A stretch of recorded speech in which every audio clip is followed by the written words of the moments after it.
Everyone, welcome to CA Intermediate Cost and Management Accounting class. दोस्तों, एक नया subject start करने जा रहे हैं। CA की जर्नी स्टार्ट हुई है दोस्तों। अभी फाउंडेशन, जैसा मैंने पिछली क्लास में भी आपसे बात की थी अकाउंट्स की क्लास में, कि सही मायने में फाउंडेशन को CA की स्टेज कहना सही नहीं होगा। इंटरमीडिएट एक्चुअली में CA की पहली स्टेज है। आप उस स्टेज में अब आ गए हैं, नए नए सब्जेक्ट्स पढ़ने स्टार्ट कर दिए हैं। टैक्सेशन की क्लास हो गई आप लोगों की, तो इनकम टैक्स के दर्शन कर लिए आपने। लॉ और अकाउंटिंग का कुछ हिस्सा पहले आप पढ़ चुके हैं, तो इसीलिए वो दो एग्जिस्टिंग सब्जेक्ट्स थे। एक और नया सब्जेक्ट स्टार्ट करने जा रहे हैं, कॉस्ट एंड मैनेजमेंट अकाउंटिंग। एक बार सब्जेक्ट के नाम पे गौर करते हैं दोस्तों, आखिरी वर्ड पे गौर कीजिए। The last word is still accounting ही करने जा रहे हैं दोस्तों। It is yet another accounting. आज तक भी अकाउंटिंग करी है, एक और पेपर इंटर में अकाउंटिंग का था, तो ये कैसे डिफरेंट है, ये कैसे डिफरेंट है, ये बात समझने के लिए थोड़ा सा बैकग्राउंड स्टडी करना होगा। हमने आज तक जो अकाउंटिंग पढ़ी है वो कौन सी अकाउंटिंग दोस्तों? Financial accounting. तो फाइनेंशियल अकाउंटिंग कैसे डिफरेंट है कॉस्ट एंड मैनेजमेंट अकाउंटिंग से? फाइनेंशियल अकाउंटिंग में क्या नहीं हो पाता था जिसकी वजह से इस ब्रांच ऑफ अकाउंटिंग का जन्म हुआ? ये सारी बातें समझने के लिए थोड़ा सा बैकग्राउंड स्टडी करते हैं दोस्तों। अगेन वापस कह रहा हूं दोस्तों, आगे दो वर्ड्स देखिए अब, कॉस्ट एंड मैनेजमेंट। ये दो हिस्से हैं दोस्तों, cost accounting and management accounting. शायद जब फाउंडेशन डेज और 11th स्टैंडर्ड में ब्रांचेस ऑफ अकाउंटिंग की बातें की थी, तो फाइनेंशियल अकाउंटिंग के बाद दो ब्रांचेस और आपने जो पढ़ी थी वो थी कॉस्ट अकाउंटिंग एंड, लेकिन तब सिर्फ नाम पढ़ा था, दो लाइनर पढ़े थे। आज उसके अंदर घुसने वाले हैं, सब्जेक्ट उस पूरे कोर्स के अंदर कॉस्ट एंड मैनेजमेंट अकाउंटिंग क्या होती है वो समझने वाले हैं। राइट दोस्तों? तो दोस्तों हम एज अ चार्टर्ड अकाउंटेंट किसी भी बिजनेस के मैनेजर बनेंगे दोस्तों। हम लोग सिर्फ किताबें नहीं संभालते हैं, हम पूरे पूरे बिजनेस मैनेज करते हैं, फाइनेंसेस मैनेज करते हैं, बिजनेस की स्ट्रैटेजीज बनाते हैं। तो हमारा रोल किसी भी बिजनेस के अंदर बहुत पिवटल होता है, बहुत इंपॉर्टेंट होता है। नाउ हर बिजनेसमैन चाहता है बिजनेस ग्रो करे, every business man would want this, but competition बहुत रिजिड है दोस्तों। आज के टाइम पे कंपटीशन बहुत वास्ट है, सरवाइव करना आसान काम नहीं है। एक जमाना था जब कंपटीशन लोकल होता था सिर्फ, but with internet growing up, with globalization happening, अब कंपटीशन इतना सिवियर है दोस्तों। आप सिर्फ लोकल प्लेयर्स नहीं, आप सिर्फ इंडियन प्लेयर्स नहीं, आप जो जिनसे डील कर रहे हैं वो इंटरनेशनल प्लेयर्स भी हैं। सो इस इंटरनेशनल मार्केट में सर्वाइव करने के लिए कुछ बहुत सारी चीजों का ध्यान रखने की जरूरत है दोस्तों। एक बिजनेसमैन को अगर ग्रो करना है दोस्तों, तो कहना इससे एक बिजनेसमैन को ग्रो करने के लिए ब्रॉडली इन तीन में से कोई स्ट्रैटेजीज अपनाने की जरूरत है दोस्तों। जरा देखिएगा, the first strategy could be product differentiation. Product differentiation, क्या इस नाम को समझ सकते हो दोस्तों? प्रोडक्ट डिफरेंशिएशन का मतलब होगा कि आपका प्रोडक्ट ही बाकियों के प्रोडक्ट से डिफरेंट है। आप कुछ डिफरेंट ऑफरिंग देते हैं जो कस्टमर को अट्रैक्ट करती है, तो कस्टमर आएगा आपके पास दोस्तों, आपकी सेल्स बढ़ेंगी, provided you have something which is different from what others are offering, and that is something which is appealing to the customers. So product differentiation. The other one is you may have a strategy of being into a niche segment. Niche का मतलब होता है दोस्तों, आप एक ऐसे segment में है जो एक स्पेशल एरिया है दोस्तों, जो बाकी लोगों ने अभी तक शायद एक्सप्लोर नहीं किया। इट्स अ niche segment जिसमें बहुत लिमिटेड प्लेयर्स हैं। तो अगर आप ऐसे सेगमेंट में ऑपरेट करते हैं, ऑफ कोर्स कंपटीशन कम है, और अगर कोई डिमांड होगी तो वो आपके पास ही आने वाली है। तो या तो आप एक ऐसी मार्केट में हो जहां कंपटीशन है लेकिन फिर भी आपका प्रोडक्ट डिफरेंट है दोस्तों, या आप एक नीश सेगमेंट में है कि इस सेगमेंट को मैं या मेरे जैसे और 2-3 लोग ही केटर कर रहे हैं, तो बहुत ज्यादा कंपटीशन नहीं है, तो जहां भी डिमांड होगी मेरी सेल बढ़ने की पॉसिबिलिटी होगी। The other and the very important one is दोस्तों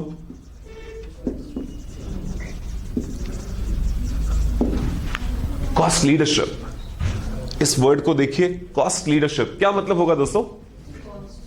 कि मेरे प्रोडक्ट की कॉस्ट सबसे कम आती है। अगर मेरे प्रोडक्ट की कॉस्ट सबसे कम आती है दोस्तों, तो कैन आई से I can offer that product at a lower selling price. तो चाहे मेरा प्रोडक्ट बाकियों से डिफरेंट नहीं है दोस्तों, I am offering the same product, but still I am offering at a price which is lower than what others are offering. तो फिर भी मैं कंपटीशन में सर्वाइव करूंगा, रादर ग्रो करूंगा दोस्तों। तो इन तीन स्ट्रैटेजीज में से कोई भी एक स्ट्रैटेजी बिजनेस फॉलो कर सकता है दोस्तों। हम जिस पे फोकस करने वाले हैं that is primarily cost leadership. आप अगर एग्जांपल ले दोस्तों, कॉस्ट लीडरशिप की जब हम बात करते हैं तो एक देश सबसे आगे स्टैंड कर जाता है, कौन? चाइना। हम सब ये बातें करते हैं, हर जगह चाइना का माल मिलता है दोस्तों, सिर्फ इंडिया में नहीं। You go anywhere in the world, you will find Chinese products everywhere in the world, everywhere. और बहुत सस्ते दामों में। ऐसा क्या है दोस्तों? क्या चाइना कोई ऐसे प्रोडक्ट्स बना देता है जो बाकी नहीं बना सकते? नहीं दोस्तों, लेकिन चाइना कुछ ऐसा कर रहा है जिससे चाइना की कॉस्ट सबसे कम आती है। हम इंडिया में बैठ के भी वो प्रोडक्ट इतना सस्ता नहीं बना पाते जितना चाइना वहां बना के यहां एक्सपोर्ट कर देता है। फिर भी चाइना का माल यहां सस्ता बिक रहा है, हम यहां वो माल इतना सस्ता नहीं बना पा रहे हैं। तो हमारे बिजनेसेस पेरिश कर रहे हैं, चाइना के साथ कंपीट नहीं कर पा रहे, because China is into this strategy of cost leadership. कुछ बात समझ आती है दोस्तों? अब अगर मैं कहूं दोस्तों कॉस्ट लीडरशिप चाहिए, इसका मतलब मुझे अपनी कॉस्ट सबसे कम करनी है। अगर मुझे अपनी कॉस्ट सबसे कम करनी है तो क्या पहले मुझे यह पता होना चाहिए कि मेरी कॉस्ट आती कितनी है दोस्तों? जब तक मुझे यही नहीं पता होगा कि एक प्रोडक्ट को बनाने में मेरी कॉस्ट कितनी आती है, तब तक मैं कॉस्ट को कम करने की, रिड्यूस करने के बारे में सोच भी नहीं सकता हूं दोस्तों। जब तक मैं ये नहीं सोचूंगा कि मेरी कॉस्ट कितनी आती है, तब तक मैं कॉम्पिटिटर से कंपीट कैसे करूंगा? उनकी कॉस्ट नहीं जानूंगा तो अपनी कॉस्ट को उनसे कंपेयर करके रिड्यूस कैसे करूंगा? So if I need a cost leadership, I need to focus on this concept of cost. कुछ समझ आता है दोस्तों? तो अगर मुझे कॉस्ट पे फोकस करना है दोस्तों, तो पहले मुझे ये समझ आना चाहिए कॉस्ट का मतलब क्या होता है, कॉस्ट के अंदर आता क्या क्या है, राइट? नाउ क्या फाइनेंशियल अकाउंटिंग, जो आज तक हमने अकाउंटिंग पढ़ी, क्या उस अकाउंटिंग के अंदर भी कॉस्ट रिकॉर्ड होती है? फाइनेंशियल अकाउंटिंग में खर्चे रिकॉर्ड हुए या नहीं हुए दोस्तों? What was the objective of financial accounting? Financial accounting का ऑब्जेक्टिव क्या था? प्रॉफिटेबिलिटी निकालना, पोजीशन जानना, फाइनेंशियल पोजीशन। तो अगर प्रॉफिटेबिलिटी वर्ड की बात करूं, प्रॉफिटेबिलिटी कैसे निकाली जाती है दोस्तों? All revenue minus all expenses. तो क्या खर्चे वहां भी रिकॉर्ड होते थे या नहीं होते थे? तो ऐसा क्या था वहां पे जो नहीं हो पाया, जिसकी वजह से एक नई ब्रांच ऑफ अकाउंटिंग का जन्म हुआ? तो वो समझने के लिए दोस्तों एग्जाम्पल लेता हूं। मान लीजिए एवरीवन, मैं एक प्लास्टिक गुड्स मैन्युफैक्चरर हूं। I am a plastic goods manufacturer.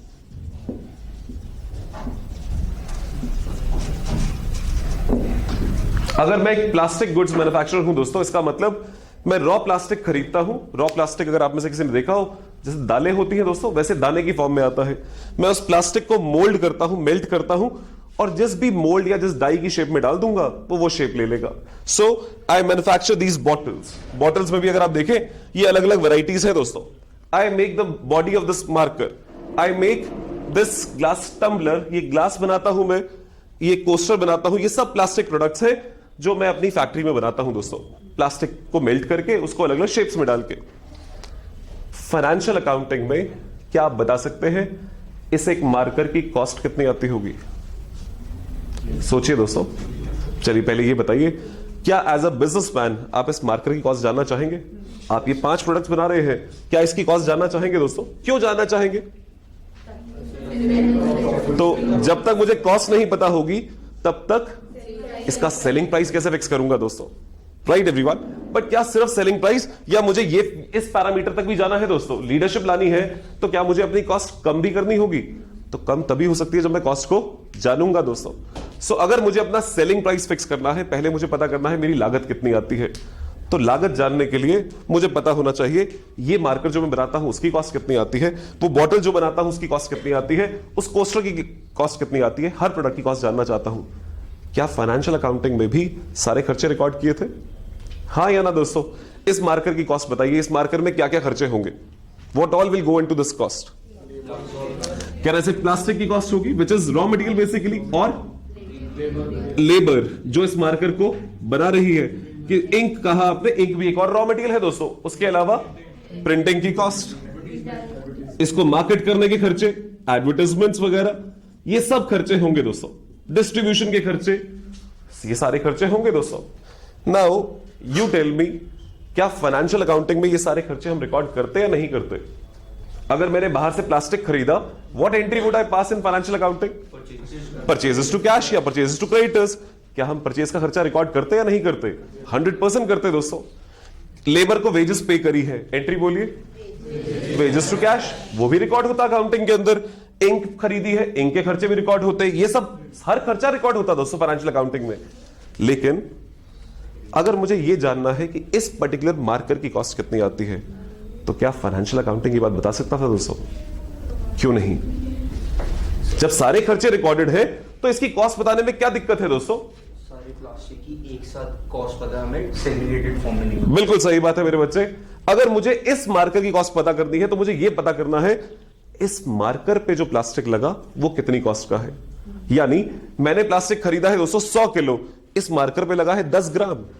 अब जब फाइनेंशियल अकाउंटिंग कर रहा हूं तो मैं ऐसे नहीं देख रहा हूं मार्कर के लिए प्लास्टिक कितना, बॉटल्स के लिए प्लास्टिक कितना, कोस्टर के लिए प्लास्टिक कितना। I am only looking at purchases. All purchases for me are purchases, all sales for me are sales.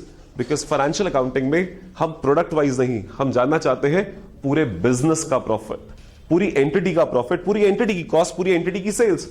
लेकिन एक बिजनेसमैन के लिए क्या इस प्रोडक्ट की कॉस्ट को जानना जरूरी है दोस्तों?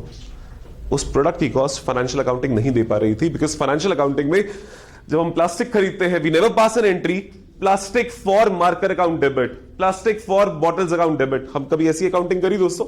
नहीं। It is all purchases account, everything is a purchase account. जब वेजेस पे करते हो, क्या सेग्रीगेशन कभी करी? वेजेस मार्कर के लिए कितनी, वेजेस बॉटल्स के लिए कितनी?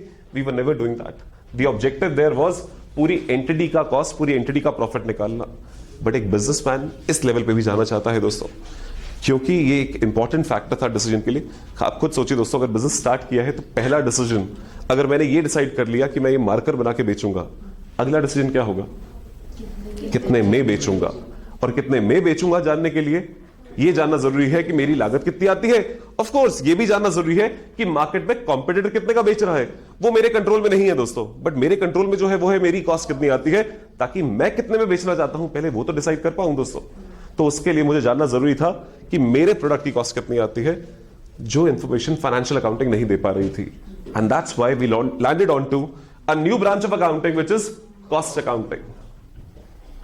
नाम है कॉस्ट अकाउंटिंग। तो कॉस्ट की अकाउंटिंग करना, इस तरह से रिपोर्ट्स बनाना ताकि प्रोडक्ट वाइज, सर्विस वाइज मुझे कॉस्ट पता चल जाए दोस्तों। कुछ बात समझ आती है दोस्तों? तो चाइना ऐसा क्या कर रहा है जिस वजह से चाइना की कॉस्ट इतनी कम है? तो हमें वो चाइना मॉडल भी स्टडी करना होगा। इस पूरे कोर्स के दौरान वो सब बातें समझेंगे दोस्तों कि चाइना ऐसा क्या करता है कि चाइना की कॉस्ट इतनी कम आती है। तो how is China moving on to the strategy of cost leadership? हम क्यों नहीं उनसे कंपीट कर पा रहे हैं? वो सारी बातें इसी कोर्स के दौरान समझेंगे दोस्तों। उसके अलावा नाम में एक और पार्ट है दोस्तों, मैनेजमेंट अकाउंटिंग। मैनेजमेंट अकाउंटिंग क्या होगा दोस्तों? ये ब्रांच कुछ नाम सुना था, मैनेजमेंट अकाउंटिंग क्या होता है? तो मैनेजमेंट अकाउंटिंग अगर आप वर्ड समझे, मैं अगर इसे सिंपल भाषा में कह दूं तो इसका मतलब ये होगा दोस्तों, मैनेजमेंट के लिए अकाउंटिंग करना। That's management accounting. मैनेजमेंट के लिए, मैनेजमेंट कौन होती है दोस्तों? जो बिजनेस में डिसीजंस लेती है, बिजनेस को मैनेज करती है। क्या एक बिजनेस में डिसीजंस लेने के लिए बहुत सारी इंफॉर्मेशन चाहिए होगी दोस्तों? क्या उसमें फाइनेंशियल अकाउंटिंग की इंफॉर्मेशन चाहिए होगी? क्या उसमें कॉस्ट अकाउंटिंग की इंफॉर्मेशन चाहिए होगी? क्या उसमें टैक्सेशन की इंफॉर्मेशन चाहिए होगी? क्या उसमें कॉम्पिटिटर की इंफॉर्मेशन चाहिए होगी? तो एक बिजनेसमैन को जब वो डिसीजन लेता है, एक मैनेजर जब डिसीजन लेता है, उसे बहुत सारी इंफॉर्मेशन की जरूरत है।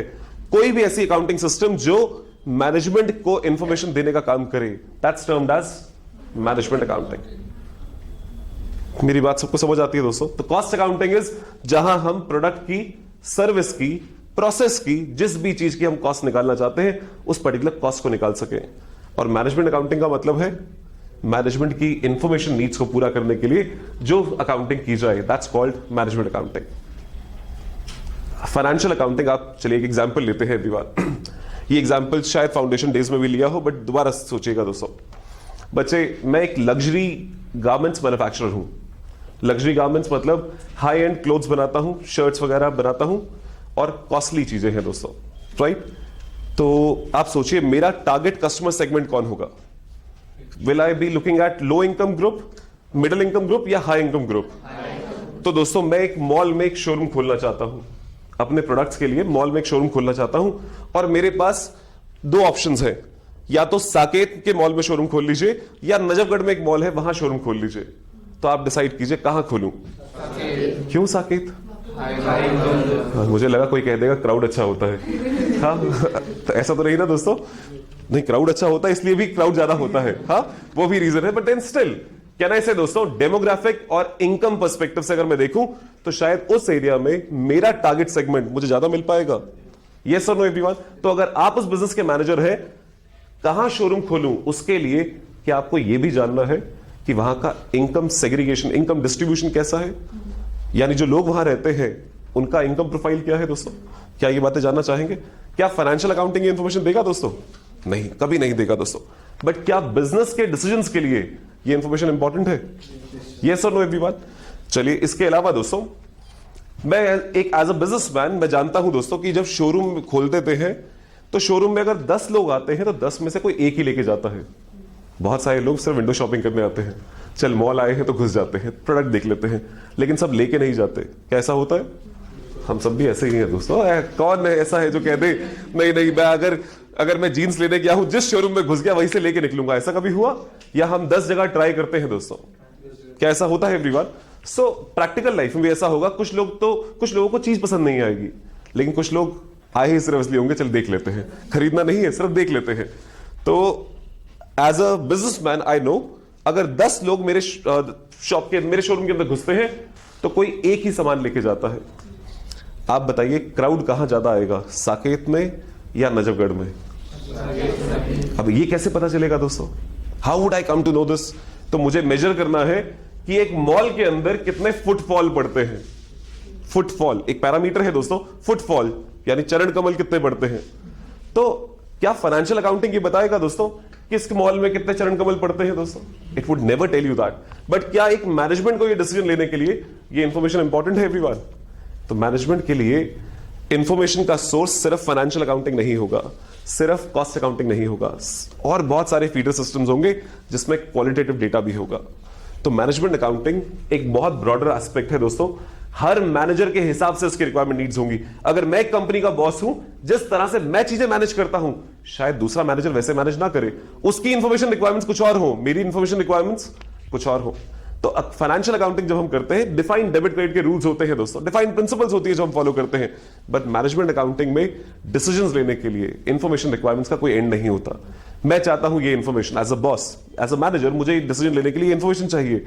वो सब इंफॉर्मेशन जो सिस्टम दे दे, that system is called management accounting. क्या ये दो नाम समझ आते हैं दोस्तों? हाँ या ना एवरीवन? बढ़ा दूं आगे? ओके। अब दोस्तों जब पहली बार 11th स्टैंडर्ड में आप लोगों ने अकाउंटिंग स्टार्ट किया था, तो जितना मुझे याद आता है जब हम लोगों ने स्टार्ट किया था तो शायद पहला एक थ्योरी बेस बनाया गया था कि फाइनेंशियल अकाउंटिंग क्या होती है, अकाउंट्स क्या होते हैं, अकाउंटिंग क्या होती है, अकाउंटेंसी क्या होती है। क्या ऐसे कुछ वर्ड्स थे दोस्तों? एग्जैक्टली वैसे ही दोस्तों अब एक नया सब्जेक्ट शुरू कर रहे हैं जो एक और ब्रांच ऑफ अकाउंटिंग है। कोई भी नई चीज जब स्टार्ट होती है पहले उसका एक बेस है, तो उस बेस पे थोड़ा सा काम करते हैं फिर ले चलेंगे आगे।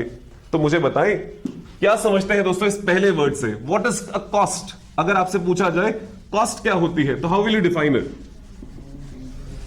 आपने अभी मुझे इस मार्कर की कॉस्ट के लिए ये सब चीजें बता दी। अगर मुझे डिफाइन करना हो कॉस्ट क्या है तो कैसे डिफाइन करूं दोस्तों?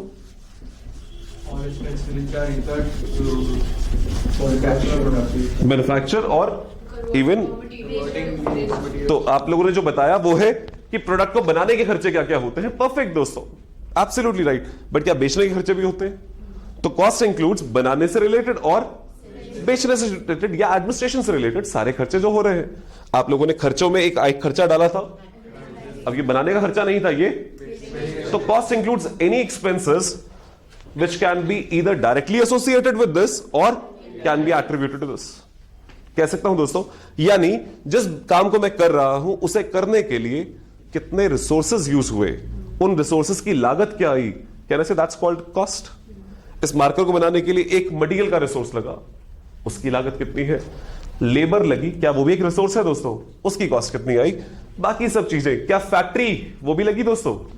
फैक्ट्री का रेंट, फैक्ट्री का डेप्रिसिएशन, मशीनें, इलेक्ट्रिसिटी, पावर, ये सब खर्चे क्या है दोस्तों? क्या इस मार्कर को बनाने का पार्ट है? वो सब भी इसकी कॉस्ट का ही पार्ट बनेंगे। कुछ समझ आता है दोस्तों? चलिए, तो बच्चे हमने अभी बात करी कॉस्ट लीडरशिप की। अगर हमें कॉस्ट लीडरशिप पे जाना है तो मैंने कहा हमें कॉस्ट को मेजर भी करना है और कॉस्ट को कम भी करना है, कॉस्ट को रिड्यूस भी करना है। एक वर्ड कभी पढ़ा था आप लोगों ने बिजनेस स्टडीज में, कंट्रोलिंग पढ़ा था दोस्तों?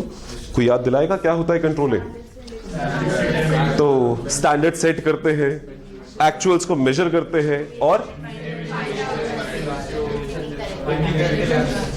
गजब है। हमसे पूछ लो 12th में हमने जो पढ़ा था, क्योंकि इतनी बार पढ़ा एक शब्द किसी का आगे पीछे नहीं होगा। Sir, setting the standards, measuring the actuals, comparing actuals with standards, identifying deviations, taking गजब। एक बच्चा किसी स्कूल में पढ़ा हो, किसी टीचर से पढ़ा हो, किताब में तो एक ही चीज लिखी थी, हम चाट लिया था पूरा हमने किताब को। अगर इतना ही काम सीए में कर दो तो देखो, सीए में अगर तुम टॉपर्स ना हो जाओ तो मुझे कह देना। ठीक है दोस्तों, तो आ जाइए, एग्जैक्टली वही बातें यहां भी करके देखते हैं दोस्तों।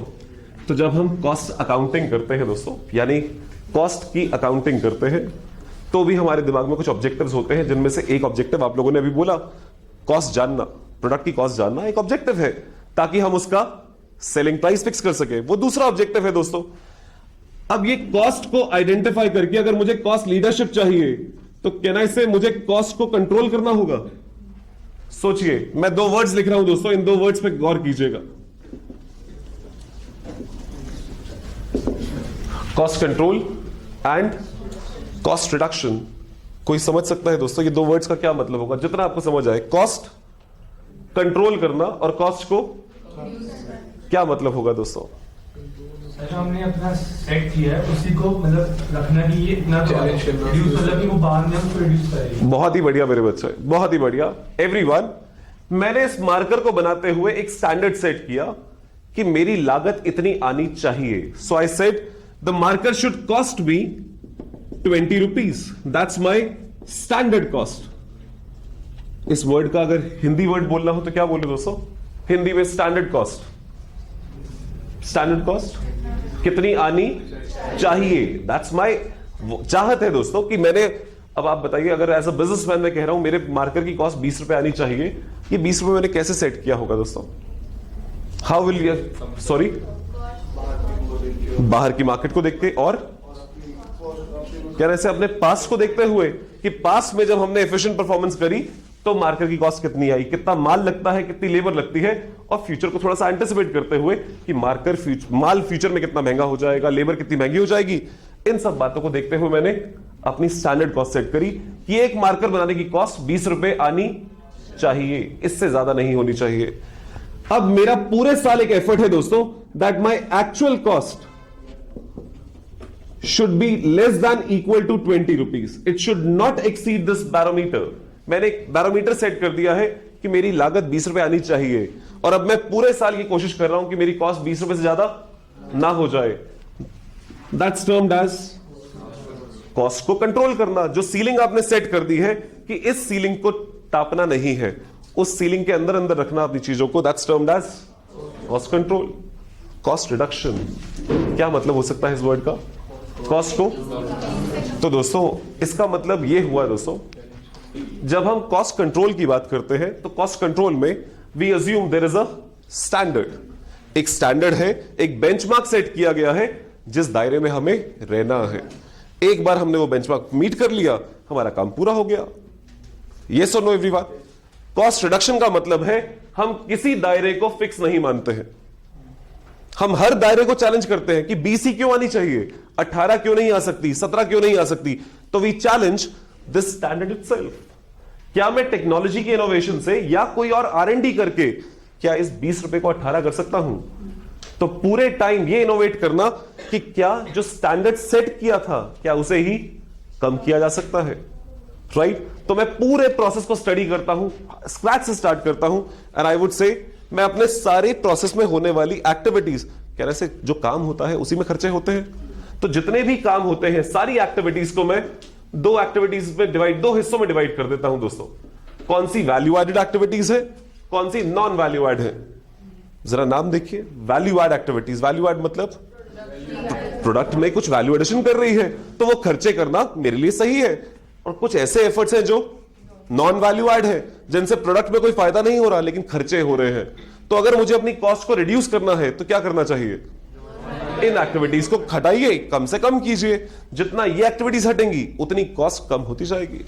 तो इसका मतलब दोस्तों, कॉस्ट कंट्रोल का मतलब था मैंने एक स्टैंडर्ड अपने एक्सपीरियंस से सेट किया, अपने पास्ट को देखते हुए, फ्यूचर को एंटिसिपेट करते हुए, और एक बैरोमीटर सेट कर दिया, एक बेंचमार्क सेट कर दिया। अब मेरी हमेशा कोशिश होगी कि मैं उस बेंचमार्क को क्रॉस ना कर जाऊं। That's cost controlling. पूरे साल काम कोशिश कर रहे हैं इसकी तरफ। कॉस्ट रिडक्शन का मतलब है मैं किसी सिचुएशन को परमानेंट नहीं मानता। I always decide on to past experience जो मर्जी रहा हो, लेकिन सिचुएशन एवर चेंजिंग है, डायनामिक वर्ल्ड है, तो क्या मैं इसी चीज को चेंज कर सकता हूं? राइट दोस्तों, अब कॉस्ट को कम करने का मतलब ये नहीं होगा दोस्तों, कॉस्ट रिडक्शन जब हम ये वर्ड यूज करते हैं, कॉस्ट रिडक्शन का कतई मतलब ये नहीं होगा चीपर प्लास्टिक लगा दो, कॉस्ट अपने आप कम हो जाएगी। आज जो प्लास्टिक लगता है, मान लीजिए 5 रुपए का प्लास्टिक लगा है, 2 रुपए वाला सस्ता वाला लगा देते हैं, कॉस्ट अपने आप कम हो जाएगी। उससे क्या नुकसान होगा दोस्तों? क्वालिटी गिर रही है, क्वालिटी गिरेगी तो वैसे ही आप जिस चीज को कंपेयर कर रहे हैं वो एप्पल टू एप्पल कंपैरिजन नहीं है, आप एप्पल्स को ऑरेंजेस से कंपेयर कर रहे हैं, वो कंपैरिजन हो ही नहीं सकता। अगर मुझे ये देखना है कि लागत 20 रुपए आनी चाहिए थी, आज 18 आएगी, उसके लिए मुझे कंपैरिजन तो लाइक टू लाइक चीजों में करना है। मुझे अपने प्रोडक्ट को मार्केट से आउट भी नहीं होने देना है, अपनी मार्केट डोमिनेशन बना के रखनी है। तो कॉस्ट रिडक्शन का मतलब है वही प्रोडक्ट जो आप पहले बना रहे थे, बिना उसकी यूजेबिलिटी, बिना उसकी क्वालिटी को कम किए हुए, अगर मैं अपने स्टैंडर्ड कॉस्ट को कम कर दूं और ऐसे कम कर दूं कि उसका बेनिफिट मुझे लॉन्ग टर्म तक मिले, that's termed as cost reduction. कुछ बात समझ आती है दोस्तों? एवरीवन, देखिए मैंने जब अपनी प्रैक्टिकल लाइफ स्टार्ट करी दोस्तों, जब सीए बनने के बाद 2008 की बात कर रहा हूं, मैंने जिस कंपनी को ज्वाइन किया, कैश रिच कंपनी थी, इकोनॉमी बूमिंग थी, तो अगर हमें कहीं ट्रैवल करना होता था किसी ट्रेनिंग्स वगैरह के लिए, तो हमें कह दिया जाता था आप अपनी टिकट खुद बुक करा लीजिए और रीइंबर्समेंट ले लीजिए। राइट, तो जैसे मुझे बॉम्बे जाना है तो मुझे कहा गया आप ट्रैवल डेस्क से या खुद बुक करा लीजिए और रीइंबर्समेंट ले लीजिएगा। अब अगर आपको कहा जाए कि टिकट खुद बुक करा लीजिए और कोई लिमिट नहीं है, तो कहने से आप भी बढ़िया फ्लाइट से ट्रैवल करना चाहेंगे? बिजनेस क्लास तो नहीं, ऑफ कोर्स आपको कह दिया गया इकोनॉमी क्लास से ट्रैवल करना है, बट इकोनॉमी क्लास में भी अगर आपको ऑप्शन दी जाए, there is an Air India, there is an IndiGo and there is a Kingfisher Airlines, जिसका या जेट एयरवेज, जो 5 स्टार एयरवेज की तरह ट्रैवल कराते हैं दोस्तों। 5 स्टार का खाना मिलता है, ताज सच का खाना मिलता है, बाकी बातों पर बात नहीं करना चाहता, बट देन अगर आपको ऐसी फ्रीडम दे दी जाए दोस्तों कि क्रू मेंबर्स भी अच्छे होते हैं, सब कुछ सर्विस अच्छी होती है पोलाइट वे में, बट यार अच्छा, बट अगर आपको ये ऑप्शन दी जाए दोस्तों, तो आप क्या एयर इंडिया से ट्रैवल करना चाहेंगे, इंडिगो से ट्रैवल करना चाहेंगे? You would have prefer to travel by Kingfisher. तो हम लोग भी जब भी टिकट बुक करानी किंगफिशर, हंसते खेलते जाते थे, सब कुछ बढ़िया। फिर एक टाइम आया दोस्तों 2009 आते आते इकोनॉमी स्लम्प पे चली गई, इकोनॉमी में एक रिसेशन टाइम आया, सत्यम स्कैम हुआ, ग्लोबल कुछ प्रॉब्लम्स हुई, ग्लोबल बैंक्स कुछ बैंकरप्ट हुए, लेमन ब्रदर्स का इशू हुआ, और करते करते economy engulfed into a depression kind of scenario. अब जब ऐसा सिचुएशन आता है तो सबसे पहला तरीका, अब बिजनेस जा रहा है दोस्तों, बिजनेस इकोनॉमी अगर डिप्रेशन में जा रही है तो इसका मतलब रेवेन्यू नहीं है। अब रेवेन्यू नहीं है तो दूसरा एंगल क्या होगा? खर्चे कम करो। अब खर्चे कम करो तो गाज कहां पड़ेगी? जो लग्जरीज है पहले वो हटाइए। तो अब क्या कह दिया गया? ट्रैवल ही नहीं करना, अगर जरूरत पड़ जाए तो बॉस से अप्रूवल लेके ट्रैवल करना है। ओके, अगर करना भी है तो सबसे लो कॉस्ट कैरियर से करना है। तो जिसको आदत पड़ गई हो किंगफिशर वाली, उसको कह दिया गया boss now there is a drive to control, not only control, there is a drive to reduce cost. अब कॉस्ट बहुत ऊपर जा चुकी है, ऊपर नहीं गई थी, बट देन जब टाइम अच्छा होता है तब लोग सोचते नहीं इस बारे में, जब टाइम बुरा आता है तो सारा एंगल आ जाता है मार्केट में रेवेन्यू हमारे कंट्रोल में नहीं है, कस्टमर कितना आएगा हमें नहीं पता, इसको इस पे फोकस कीजिए। And that's why a subject on this, ये इतना बड़ा एरिया है दोस्तों कि जब कहीं प्रॉब्लम्स आती है तो सबसे पहले यहां फोकस जाता है। राइट, जैसा मैंने कहा लो कॉस्ट एयरलाइंस पे ट्रैवल कीजिए। उसके साथ एक और फरमान आया दोस्तों, हम अकाउंटेंट्स, इंडियन अकाउंटेंट्स खासकर, हमें आदत होती है दोस्तों अगर रात को लेट बैठ के काम नहीं किया तो मतलब हम काम ही नहीं करते। यानी हमारे यहां पर एक साइकोलॉजी बन चुकी है दोस्तों, अगर हम शाम को टाइम पे घर निकल जाते हैं इसका मतलब हम काम नहीं करते हैं। तो इसीलिए हमारे यहां बहुत सारे ऐसे लोग हैं जो पूरे पूरे दिन गप्पे हाँकते हैं और जैसे ही 5 बजने वाले होते हैं, यानी बॉस कोई उठ के जाने वाला होता है, कंप्यूटर ऑन करके काम शुरू हो जाता है, बड़ा काम है। आप देखिए, that's a way to show कि मैं बहुत काम करता हूं। राइट, वो जैसे हम कहते हैं ना, थोड़ी बटरिंग भी करना और थोड़ा दिखाना भी कि मैं बहुत काम करता हूं। तो पूरे टाइम काम नहीं करना और जब कोई दिखाने का टाइम आता है तो काम। उस चक्कर में होगा क्या दोस्तों, जो ऑफिस की बिजली, जो ऑफिस के खर्चे 8 बजे से 5 बजे तक होने चाहिए थे, सिर्फ आपकी वजह से वो खर्चे 8 से शायद 8 बजे तक होंगे। 3 घंटे आप और आपके जैसे 4-5 लोग और बैठे होंगे जिनके लिए पूरा ऑफिस लाइटें चल रही होंगी, एयर कंडीशनर्स चल रहे होंगे ना। ऑफिसों में एसी ऐसे नहीं होते दोस्तों, सेंट्रलाइज एयर कंडीशनर है, तो पूरा एसी प्लांट चल रहा है आपके लिए सिर्फ, राइट। लिफ्टें चल रही है क्योंकि अगर आपको नीचे जाना होगा तो लिफ्ट बंद नहीं होनी चाहिए, स्टेयर से कहां उतरोगे, क्या बहुत खर्चे होते होंगे। तो जब ऐसा प्रेशर आता है, जैसे इकोनॉमी डिप्रेशन में जाने लगी, तो पहली गाज गिरती है, कल से ऑफिस में 5 बजे के बाद कोई नहीं बैठेगा, जो काम खत्म करना है 5 बजे उसका निकल लीजिए। क्यों दोस्तों? We want to control, we want to reduce our electricity cost. हम बाकी खर्चे कम करना चाहते हैं, बट ये सब चीजें तो बाकी टाइम भी होनी चाहिए थी। लेकिन अगर आपका पूरे टाइम ये फोकस इस एरिया पे ना हो तो कॉस्ट ओवररन्स होने लाजमी है। तो इसीलिए दोस्तों ये एक सब्जेक्ट बनाया गया जिसे कॉन्टिन्यूअसली फॉलो करने की जरूरत है। ये सिर्फ उस टाइम्स में नहीं आ सकता जब प्रॉब्लम्स होती है, तो थ्रू आउट द टाइम ये काम किया जाए, इसीलिए एक स्पेशल फील्ड ऑफ स्टडी बनाई गई। और आप अगर ऐसे समझे दोस्तों, हम लोग कर रहे हैं सीए, एक और प्रोफेशनल कोर्स है कॉमर्स का, CMA, cost and management accountants. सुना आपने दोस्तों? सब्जेक्ट का नाम भी क्या है? तो ये उनका कोर है दोस्तों। ये इतना बड़ा एरिया है कि एक प्रोफेशनल फील्ड बना दी गई है पूरी इसके लिए, राइट। बट फिर हमें क्यों बढ़ाया जा रहा है? क्योंकि जो काम सीएमएस करते हैं वो सारे काम हम लोग कर सकते हैं, and rather because of our expert knowledge in other areas also, taxation, accounting, इन सब चीजों की एक्सपर्ट नॉलेज की वजह से हम इस काम में एक्सेल करते हैं। तो इसीलिए जब आप मार्केट में जाएंगे तो कॉस्टिंग का काम, मैनेजमेंट अकाउंटिंग का काम सबसे ज्यादा सीएस ले पाते हैं, क्योंकि हमें बाकी सब चीजों की भी नॉलेज होती है। कुछ बात समझ आती है दोस्तों? तो एक बार जरा और सामने देखिएगा एवरीवन। दोस्तों हम कर रहे हैं सीए, पेपर का नाम है सीएमए, लेकिन मैं कहता हूं ये कोर्स, ये पेपर जो है ना सीए का है ना सीएमए का है, ये पेपर सीएस का है। ऐसे ना देखो यार, बट मैंने क्या कहा, हम कोर्स ये कर रहे हैं, सब्जेक्ट ये पढ़ रहे हैं, लेकिन मैं कह रहा हूं ये सब्जेक्ट सीएस का है। सीएस का मतलब यहां कंपनी सेक्रेटरी नहीं है दोस्तों, सीएस मतलब कॉमन सेंस का सब्जेक्ट है। अरे and I am very much serious about it when I से दिस दोस्तों। इस सब्जेक्ट में अगर मुझे कहा जाए, अगर आपको कहा जाए दोस्तों कि कॉस्ट कम करनी है, तो उसके लिए मुझे कोई रॉकेट साइंस लगाने की जरूरत नहीं है, मुझे सिर्फ एक कॉमन सेंस से सोचने की जरूरत है।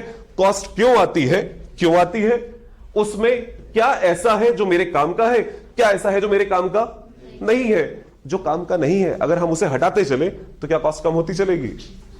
तो बस ये सब्जेक्ट और इसकी डिसीजन मेकिंग सब कॉमन सेंस में है दोस्तों।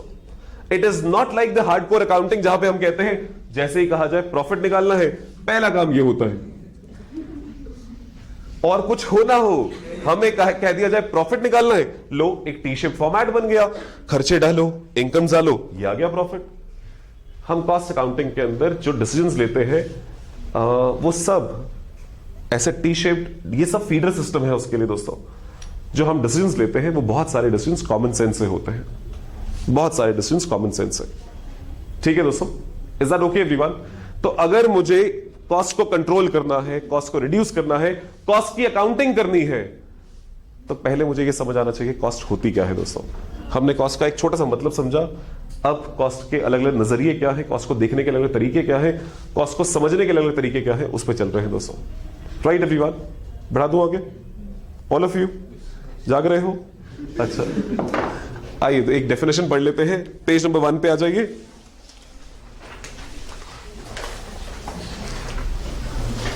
I want all of you to go through this bold definition. Cost is defined as the amount of expenditure incurred on or attributable to a given thing or to ascertain the cost of a given thing. क्या लिखा दोस्तों? Cost क्या है? एक ऐसा खर्चा, total खर्चा जो इनकर या तो डायरेक्टली रिलेट हो जाए या एट्रीब्यूट किया जा सके, लेकिन उस प्रोडक्ट से रिलेट किया जा सके, या तो सीधा सीधा या किसी लॉजिकल बेस पे एट्रीब्यूट किया जा सके। साक्षी ठीक है बेटा? ओके, नाउ कॉस्ट को समझने के लिए अब चल रहे हैं दोस्तों कॉस्ट की क्लासिफिकेशंस पे। अलग अलग तरह की कॉस्ट क्या होती है।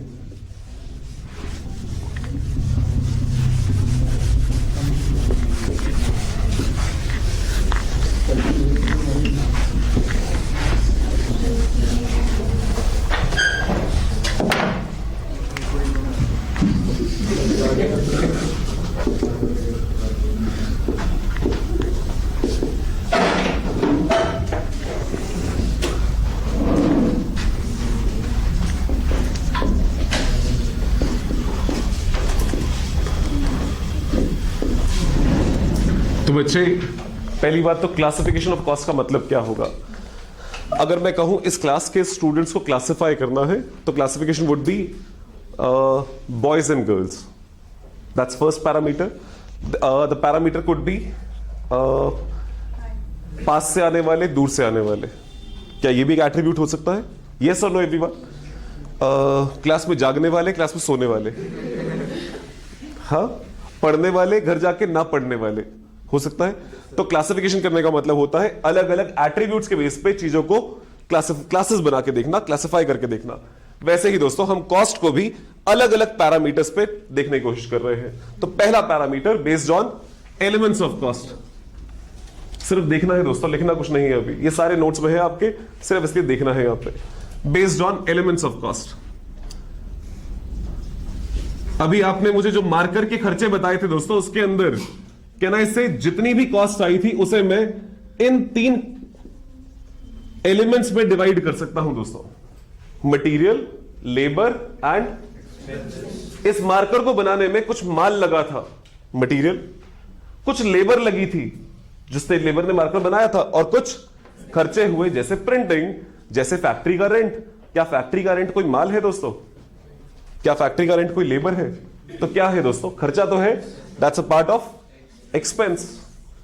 अग्री करते हो सब दोस्तों?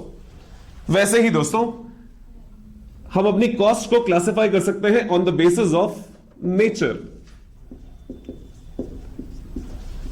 Nature of cost. और नेचर ऑफ कॉस्ट के बेस पे हम अपने सारे खर्चों को देख सकते हैं as direct cost and indirect cost. ये वर्ड कहीं सुना हुआ है दोस्तों? कहां सुना? फाउंडेशन में कहीं, शायद इन्वेंट्री के चैप्टर में कहीं, डायरेक्ट कॉस्ट या मैन्युफैक्चरिंग अकाउंट बनाते हुए कहीं ऐसी बातें. चलिए दोबारा इसी को समझना है दोस्तों. पूरे कॉस्टिंग का बेस होगा यहां से दोस्तों. डायरेक्ट कॉस्ट, नाम ही है डायरेक्ट. यानी अगर मैं इस मार्कर की कॉस्ट निकालना चाहता हूं तो इस मार्कर से कौन से खर्चे डायरेक्टली एसोसिएट हो सकते हैं. जब आप इस मार्कर को देखते हैं दोस्तों, क्या इस मार्कर पे लगा हुआ प्लास्टिक की कॉस्ट इससे डायरेक्टली एसोसिएट हो पाएगी? यस और नो? लेकिन क्या जिस मशीन पे ये मार्कर बना है उस पे ग्रीस भी लगी है? ग्रीस भी एक मटेरियल है दोस्तों. ल्यूब्रिकेंट्स, ग्रीसिंग करने के लिए ऑयल, ल्यूब्रिकेंट्स वगैरह जो लगे हैं, क्या वो भी मटेरियल है? बट क्या इस मार्कर से एसोसिएट कर सकते हैं उसे? नहीं दोस्तों. तो जो कॉस्ट डायरेक्टली प्रोडक्ट से एसोसिएट हो सकती है, इजीली एसोसिएट हो सकती है, that is termed as direct cost. जो कॉस्ट तो है लेकिन इजीली एसोसिएट नहीं हो सकती, लेकिन किसी और लॉजिकल बेस पे अपोर्शन की जा सकती है, खर्चे को हम ट्रांसफर कर सकते हैं, that is termed as indirect cost. कुछ बात समझ आती है दोस्तों? नाम ही है दोस्तों डायरेक्ट, मतलब जो डायरेक्टली रिलेट कर जाए प्रोडक्ट से. इनडायरेक्ट कॉस्ट जो डायरेक्टली रिलेट ना कर की जा सके, इकोनॉमिकली आसानी से रिलेट ना की जा सके, बट किसी लॉजिकल बेस पे अपोर्शन की जा सके. अब एक बार दोबारा कॉस्ट की डेफिनेशन पे जाइए दोस्तों. जो बोल्ड लाइन आपने पढ़ी थी उस लाइन को दोबारा पढ़िए. Cost is defined as the amount of expenditure incurred on और एट्रीब्यूटेबल टू. ये वर्ड्स क्या बोल दिए दोस्तों? कुछ खर्चा जो डायरेक्टली उस पर इंकर हुआ और कुछ खर्चा जो डायरेक्टली इंकर नहीं हुआ बट फिर भी एट्रीब्यूट किया जा सकता है.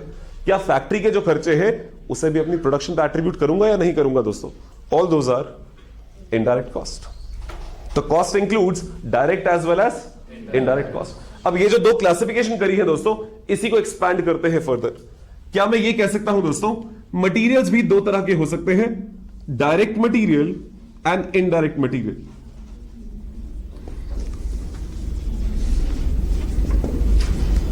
प्रोडक्ट बनाने में जो माल लगा है वो भी कुछ डायरेक्ट हो सकता है, कुछ इनडायरेक्ट. जैसे इस मार्कर में लगा हुआ plastic is example of direct material और grease is an example of. क्या मेरे ऑफिस में स्टेशनरी भी यूज होती होगी दोस्तों? मेरी फैक्ट्री में स्टेशनरी यूज होती होगी? स्टेशनरी भी एक माल है दोस्तों, बट क्या डायरेक्टली रिलेट कर सकते हो इससे? खाते बनाए, खातों के लिए स्टेशनरी यूज हुई, all those are indirect material. हाँ या ना एवरीवन? मेरी फैक्ट्री में साफ सफाई भी होती है दोस्तों, तो जो साफ सफाई पे झाड़ू, पोछा, क्लीनिंग सप्लाईज वगैरह जो लगते हैं वो सब भी मटेरियल है दोस्तों, बट क्या प्रोडक्ट से डायरेक्टली रिलेट कर सकते हो? नहीं. All those are part of indirect material.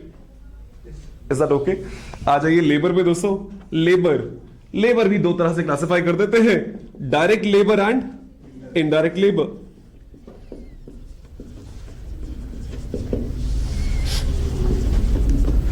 Factory में एक मजदूर है दोस्तों, जो जिस मशीन पे ये पेन बनता है उस मशीन पे काम करता है, यानी इस मार्कर को वो डायरेक्टली बनाता है, खुद बनाता है, राइट।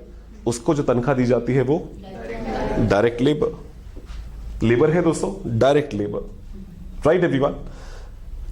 क्या मेरी फैक्ट्री में इनको ऐसे वर्कर्स को सुपरवाइज करने के लिए एक सुपरवाइजर भी होगा? सुपरवाइजर को भी तनख्वाह देता हूं दोस्तों, जो तनख्वाह दे रहा हूं that's a labour cost, right. Labour is not only wages दोस्तों, लेबर इज वेजेस, सैलरी, सब कुछ। तो जो मैं सुपरवाइजर को तनख्वाह दे रहा हूं वो भी लेबर कॉस्ट है, बट क्या उसे डायरेक्टली प्रोडक्ट से रिलेट कर सकते हो? क्या सुपरवाइजर खुद प्रोडक्ट बना रहा है दोस्तों? क्या डायरेक्टली उसकी कॉस्ट प्रोडक्ट से एट्रीब्यूट हो सकती है, रिलेट की जा सकती है? नहीं दोस्तों। तो उसको जो तनख्वाह दी जा रही है वो इनडायरेक्ट लेबर। मेरी फैक्ट्री में एक हेल्पर काम करता है दोस्तों, मुंडू काम करता है। मेरी फैक्ट्री में एक हेल्पर काम करता है दोस्तों, जिसका काम है सामान को उठा के यहां से वहां रखना, साफ सफाई देखना, लोगों को चाय पानी पिलाना, वो सब काम। उसको भी तनख्वाह दी जा रही है, लेबर है दोस्तों, डायरेक्ट और indirect, indirect labour, right everyone. मेरी फैक्ट्री में एक स्टोर सुपरवाइजर है। स्टोर समझते हो दोस्तों? फैक्ट्री में सामान अगर कोई जरूरत है तो हम सीधा बाहर से खरीदने नहीं जाएंगे दोस्तों, स्टोर में सामान रखा होता है, स्टोर से इशू करवाया जाता है। उस स्टोर को मैनेज करने के लिए एक सुपरवाइजर है। सुपरवाइजर को जो तनख्वाह दी जाती है, क्या ऐसे वेजेस है दोस्तों, लेबर है, डायरेक्ट और इनडायरेक्ट। फैक्ट्री में एक सिक्योरिटी गार्ड है दोस्तों, उसको तनख्वाह दी जा रही है, वो क्या है, इनडायरेक्ट लेबर। अकाउंटेंट है, उसे तनख्वाह दी जा रही है, हम लोग इनडायरेक्ट लेबर। हम प्रोडक्शन नहीं कर रहे हैं दोस्तों, हमें मशीनें चलाना नहीं सिखाया जाएगा यहां पे, राइट। उसके अलावा दोस्तों एक एचआर डिपार्टमेंट है, एचआर डिपार्टमेंट जिनका काम होता है लोगों को अपॉइंट करना, लोगों को मैनेज करना, उनको जो तनख्वाह दी जा रही है वो सब क्या है, indirect labour. Is that okay everyone? अब आ जाते हैं एक्सपेंसेस पे एवरीवन। एक्सपेंसेस को भी दो तरह से क्लासिफाई किया जा सकता है, direct expense and indirect expense.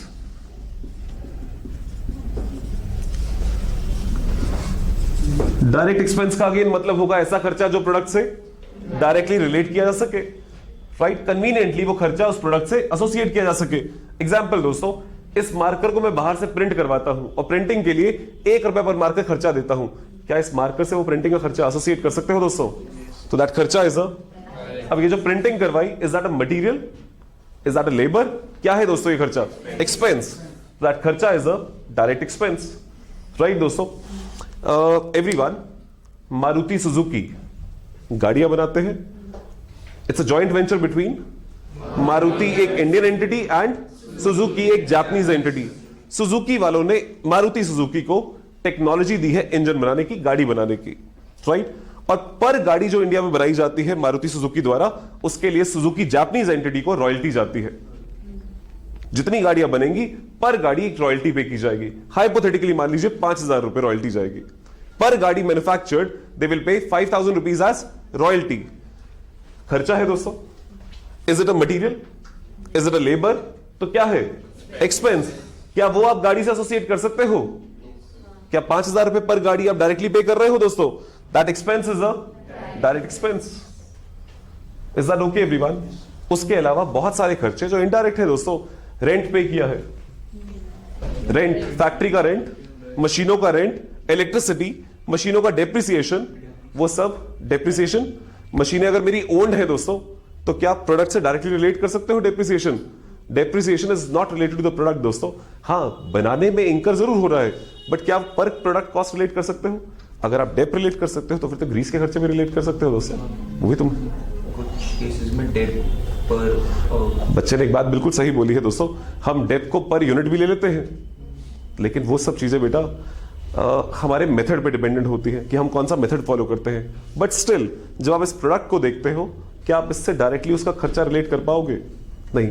वो अकाउंटिंग का तरीका है, एस्टिमेट बेस पे हम कुछ रिलेट करने की कोशिश करते हैं कि मशीन की कॉस्ट इतनी है, उसे हम कैसे अपोर्शन कर दें, बट वो इससे रिलेट नहीं होती, हम उसे अपोर्शन करते हैं किसी लॉजिकल बेस पे। डेप्रिसिएशन भी एक एस्टिमेशन था दोस्तों, और वो हम अपोर्शन करते थे मैचिंग कॉन्सेप्ट लगाते हुए, ऐसा ही था। तो डेप्रिसिएशन भी एक एक्सपेंस है and it's an indirect expense. Rent, repairs, insurance, electricity, all those are expenses which may not be directly related to the product itself. That's why they're termed as. Is that okay everyone? तो elements and nature, क्या ये दोनों combine करके देख सकते हैं दोस्तों? Element is material, labor and expenses, and nature is कि वो खर्चा डायरेक्ट है या indirect. When we combine the two, every element can be segregated into direct element as well as indirect element. All indirect elements taken together, they are termed as overheads. All indirect costs taken together are termed as overheads. तो अगर मैं ये कहूं दोस्तों कि overheads are indirect expenses, क्या ये word सही है? क्या ओवरहेड सिर्फ इनडायरेक्ट एक्सपेंस है? क्या है overhead? Overhead is all indirect cost taken together. All indirect cost. और इनडायरेक्ट कॉस्ट में क्या क्या आ गया दोस्तों? It includes indirect material, it includes indirect labour, it includes indirect expenses. तो all indirect cost taken together are termed as overheads. Is this okay everyone? तो खर्चे element wise, material, labour, expenses. अब आप बताइए दोस्तों, अगर आप कॉस्ट को जानना चाहते हैं, कॉस्ट को समझ के स्टैंडर्ड सेट करना चाहते हैं, कॉस्ट को कंट्रोल करना चाहते हैं, तो क्या आप ये जानना चाहेंगे माल पे कितना खर्चा होता है, लेबर पे कितना खर्चा होता है, एक्सपेंस पे कितना खर्चा होता है? तो हम ऐसे भी स्टडी करना चाहते हैं. क्या हम ये जानना चाहेंगे इस प्रोडक्ट पे डायरेक्ट कॉस्ट कितनी आती है और बाकी कितने इनडायरेक्ट खर्चे हैं जो हम इस पे रिलेट करते हैं? तो हम जानना चाहते हैं कितने डायरेक्ट खर्चे होते हैं, कितने इनडायरेक्ट खर्चे होते हैं. तो हर क्लासिफिकेशन जो हम पढ़ रहे हैं दोस्तों, हर बिजनेस के अंदर ये चीजें एनालाइज की जाती हैं. राइट? सो जब हम यहां पे कोई मैन्युफैक्चरिंग नहीं कर रहे हैं दोस्तों, अगर मैं इस सेंटर की बात करूं, हम लोग एक सर्विस में हैं, कोचिंग इंडस्ट्री, कोचिंग सर्विस दे रहे हैं दोस्तों. मैं भी जानना चाहता हूं कि जो बैच हम चलाते हैं उसमें लेबर कॉस्ट कितनी आती है, फैकल्टी की कॉस्ट, टीचर की कॉस्ट, उसमें मटेरियल कॉस्ट कितनी आती है, मटेरियल वुड बी बुक्स वगैरह जो आपको दी जाते हैं दोस्तों, वो कॉस्ट कितनी आती है.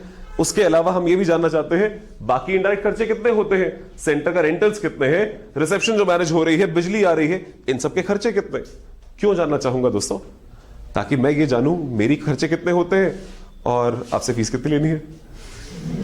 राइट ना एवरीवन? हर बिजनेसमैन ये काम करेगा दोस्तों, किसी भी इंडस्ट्री में हो, चाहे प्रोडक्शन इंडस्ट्री हो, चाहे सर्विस इंडस्ट्री हो, चाहे ट्रेडिंग इंडस्ट्री हो, हर इंडस्ट्री में ये सब चीजें की जाती हैं एनालाइज दोस्तों.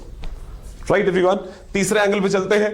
हमने पहला एंगल देखा एलिमेंट्स के बेस पे, दूसरा नेचर के बेस पे, तीसरा ये जो आप पहले से जानते हैं, on the basis of variability. ये नाम तो जरूर सुने हैं दोस्तों. हाँ, फिक्स्ड कॉस्ट, वेरिएबल कॉस्ट और सेमी वेरिएबल कॉस्ट. ये क्या है दोस्तों? Fixed cost.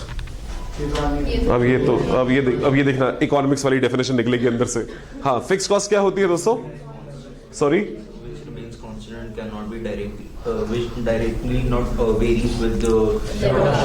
तो ऐसी कॉस्ट जो लेवल ऑफ आउटपुट के साथ वेरी नहीं करती, इट रिमेन्स फिक्स्ड, कांस्टेंट. पक्का दोस्तों? आई शाबाश, ये हुई ना बात. तो फिक्स कॉस्ट ऐसी जो एक टाइम के लिए इंकर की जाती है. कोई एग्जांपल दोगे दोस्तों प्लीज एवरीवन? कोई एग्जांपल? Rent, salary. अब एवरीवन, अगर एक महीने का रेंट 1 लाख रुपए है तो 2 महीने का रेंट, 3 महीने का रेंट, तो कैन आई से it varies with time, it does not very with production. तो मेरी फैक्ट्री में मैं 1 पीस बनाऊं या 1 लाख पीस बनाऊं, the rental would still be 1 lakh rupees. तो ऐसा खर्चा जो आउटपुट के साथ वेरी नहीं करता, उसे हम कहते हैं फिक्स कॉस्ट. अब दोस्तों एक बात समझ लीजिए, अगर इस डेफिनेशन को कंप्लीट करना है, इस दुनिया में भगवान के अलावा कोई और चीज परमानेंट नहीं है. जब हम कहते हैं कि ये चेंज नहीं होता, तो इसका मतलब हम ये कह देते हैं कि वो परमानेंट है. बट इस दुनिया में भगवान के अलावा और कुछ परमानेंट नहीं है. इसका मतलब फिक्स कॉस्ट भी चेंज होती है. एग्जाम्पल लेता हूं दोस्तों, मैंने ये जगह रेंट पे ली हुई है, मान लीजिए ऐसा है दोस्तों, राइट? और मान लीजिए मैं 1 लाख रुपए रेंट पे करता हूं. इस कमरे में बैठने की कैपेसिटी 50 बच्चे हैं. एक बच्चा आए तो भी रेंट कितना होगा? 1 लाख रुपए. 10 बच्चे आए, 40 बच्चे आए, 50 बच्चे आए, लेकिन अगर 51वां बच्चा आ जाए तो क्या करूं? तो स्पेस बढ़ाना पड़ेगा. स्पेस बढ़ाना पड़ेगा तो क्या होगा? रेंट बढ़ेंगे, और रेंट तो एक फिक्स कॉस्ट थी लेकिन बढ़ रही है दोस्तों। तो जब भी हम कहते हैं फिक्स कॉस्ट तो हम हमेशा कहते हैं एक लेवल ऑफ एक्टिविटी तक वो कॉस्ट प्रोडक्शन के साथ वेरी नहीं करती है। अगर आप वो लेवल चेंज कर देंगे तो आपकी फिक्स कॉस्ट भी चेंज करेगी। तो whenever you define that fixed cost is which does not vary with the output, you always need to say दोस्तों within a defined level of output ये वेरी नहीं करता है। अब आप सोचिए, मैं एक मशीन किराए पे लेता हूं दोस्तों, क्या मशीन का रेंट फिक्स कॉस्ट है? एक मशीन 10,000 रुपए किराए पे आती है, क्या उसका रेंट जो जाता है क्या वो फिक्स कॉस्ट है? मैं आउटपुट बनाऊं ना बनाऊं, क्या 10,000 रुपए किराया देना पड़ेगा दोस्तों? यस और नो? एक पीस बनाऊं तो कितना देना होगा? 10 पीस बनाऊं तो? अब मान लीजिए उस मशीन की कैपेसिटी 1 लाख पीस बनाने की है दोस्तों, 1 लाख पीसेस। तो अगर 1 लाख पीस तक मैं बनाता हूं तो भी मुझे किराया उतना ही देना होगा, 10,000 रुपीज। लेकिन अगर मेरे प्रोडक्ट की डिमांड 1,10,000 पीस हो जाए तो क्या करूं? तो एक और मशीन किराए पे लो। तो अगर एक और मशीन किराए पे लोगे तो क्या आपका मशीन रेंटल्स चेंज हो जाएंगे दोस्तों? तो whenever we define fixed cost and we say it does not vary with the output, we always give a rider within a defined output levels, output limits. It does not change with the output. कुछ बात समझ आती है दोस्तों? Variable cost, variable cost सोच के answer दीजिएगा दोस्तों, क्योंकि अभी कुछ पूछने वाला हूं इसके बारे में, क्योंकि इको में तो महारथी है हम लोग। अंग्रेजी लिखवा लो हमसे रट्टा मार के। हाँ, वेरिएबल कॉस्ट जल्दी से बोल दो दोस्तों। विच वेरीज विद द आउटपुट। एक ऐसा खर्चा जो आउटपुट के साथ वेरी करता है। इस मार्कर में लगा हुआ प्लास्टिक, मान लीजिए 2 रुपए पर मार्कर प्लास्टिक की कॉस्ट आती है। तो अगर 2 रुपए एक मार्कर पे प्लास्टिक लगता है तो 2 मार्कर पे, 10 मार्कर पे 20 रुपए। ऐसा लगा कैलकुलेटर की जरूरत पड़ गई यादों को। एक मार्कर पे 2 रुपए, तो 10 मार्कर पे, 100 मार्कर पे। पक्का एवरीवन? सोच लो। चलिए, अब आपके सामने एक एग्जांपल लिख रहा हूं, आप लोगों ने मेरी हेल्प करनी है। पहले इन 2 की बातें करेंगे, फिर इस तीसरे पे चलेंगे दोस्तों, ठीक है?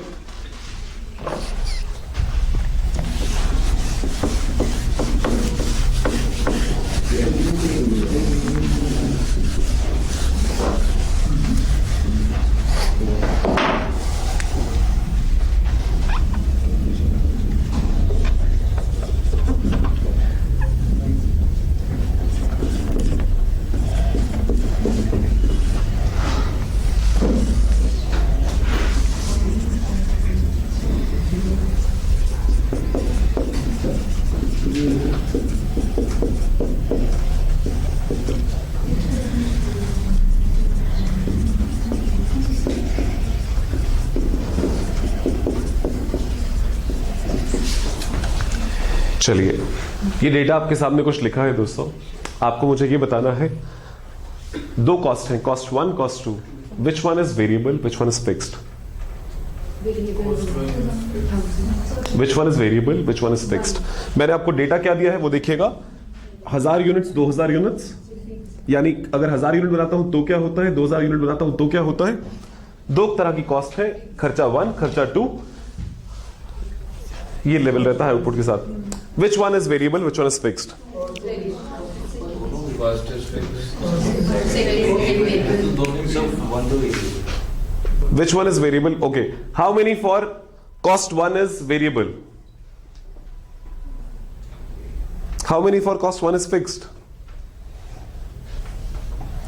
How many for, जो बोल दोगे? हाँ, बाकी आधे देख रहे, इधर वाले ज्यादा थे, इधर वाले कहाँ हाथ खड़ा करूं? हाँ, हाउ मेनी फॉर की no answer could not decide. But इतनी बढ़िया डेफिनेशन बोली थी आप लोगों ने यार, ऐसा कैसे अटक गई? अच्छा, cost 2 variable fixed, how many for variable? Cost 2 variable, it is varying. नहीं नहीं, हाँ दोस्त, जो भी कॉस्ट 1 क्या है दोस्त? जो मन करता है ट्राई करते हो। फिक्स है। क्यों फिक्स बोला मेरे बच्चे? सेम रहती है, आउटपुट क्या वेरी नहीं कर रही है दोस्तों। दूसरी कॉस्ट वेरिएबल है, 4 से 2 हो गई है। पक्का? हाँ या ना एवरीवन? मैंने कहा ना दोस्तों, व्हाट वी से एंड व्हाट वी डू, सिर्फ इसी का फर्क है। अगर उसी पे कॉमन सेंस लगा दीजिए तो सारा काम हो जाए। इसलिए ऐसे this paper is of CS, common sense का। अब आप देखेंगे दोस्तों, एक कर्व बनाया था आप लोगों ने कभी दोस्तों, इको पे ही रहता हूं, वो ज्यादा हम लोग इको के तो ऐसे मास्टर्स होते हैं कि कई बार हम टीचर्स को भी चैलेंज कर देते हैं, मास्टर अब इधर एवरीवन। ये रहा दोस्तों मेरा आउटपुट और ये रहा मेरा कॉस्ट, ऐसे ही बनाते थे। और एक कर्व ऐसा बनाते थे, कौन सा? अरे वाह, मैं इंतजार कर रहा था कि बच्चा मुझे ये वर्ड दे दे। ये कौन सी कॉस्ट है और ये कौन सी कॉस्ट है? टोटल फिक्स कॉस्ट से क्या समझते हो? Total fixed cost, total cost नहीं, टोटल फिक्स्ड कॉस्ट का मतलब क्या होगा?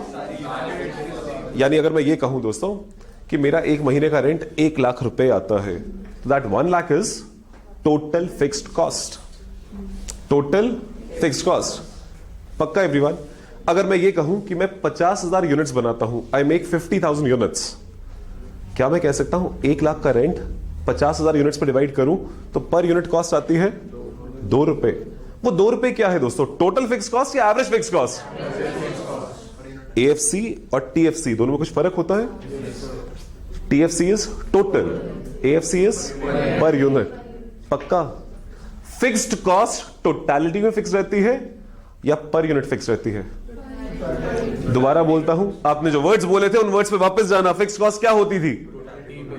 Which does not change with the level of output. तो does that remain fixed in totality या per unit? पक्का? दोबारा बोलता हूं दोस्तों, मेरा रेंट है 1 लाख रुपए, मेरे पास 100 बच्चे आए, तो पर बच्चा मुझे रेंट कितना पड़ेगा? मैं लिखता हूं 1 लाख रुपीस रेंट है। अगर 100 बच्चे आ जाए, 100 स्टूडेंट्स, तो पर student the cost would B 1,000 rupees per. ये क्या है दोस्तों? टीएफसी या एएफसी? हाँ, क्या गजब बातें कर देते हो। अच्छा, अब अगर 200 बच्चे आ जाए तो कॉस्ट तो 1 लाख ही है। कितना दोस्तों? 500 पर स्टूडेंट। पक्का? अब बता दो, is rent a fixed cost और वेरिएबल कॉस्ट? पूरा माहौल ही बदल गया थोड़ी देर में। अभी तक जैसे ही पूछा था फिक्स कॉस्ट का एग्जांपल, तो रेंट पहला एग्जांपल था। अब सोच में हो, ये तो चेंज हो रही है। इज रेंट, हाँ पक्का बेटा, क्या फिक्स्ड है? टोटलिटी में या एवरेज? पक्का? आप जो कर्व भी बना रहे हो वो कौन सा कर्व है दोस्तों? यहां पे क्या दिखाओगे? अगर यही खर्चा प्लॉट करना हो तो यहां पे आप दिखाओगे 1 लाख रुपए। कि जितना मर्जी आउटपुट बना लूं, total fix cost would remain 1 lakh rupees. Yes और no? But will it change in the average? Yes it does. 1 lakh रुपए का खर्चा स्प्रेड करना है 100 बच्चों पे, या 1 लाख का खर्चा स्प्रेड करना है 200 बच्चों पे, फर्क पड़ता है या नहीं पड़ता दोस्तों? पर यूनिट खर्चा चेंज हो जाएगा, बट टोटलिटी में पक्का? सोच लो। हाँ ओके, सिनेरियो चेंज कर देते हैं। अभी आप लोगों से पूछा था, आपने आंसर दिया था, इस मार्कर को बनाने में 2 रुपए का प्लास्टिक लगता है, तो एक मार्कर कितने का? 2 रुपए। 2 मार्कर 10 मार्कर 1000 मार्कर 2000 मार्कर। अरे ये तो चेंज हो रहा है, बट पर यूनिट तो 2 रुपए ही है। तो variable cost per unit same रहती है, टोटलिटी में आउटपुट के साथ वेरी करती है।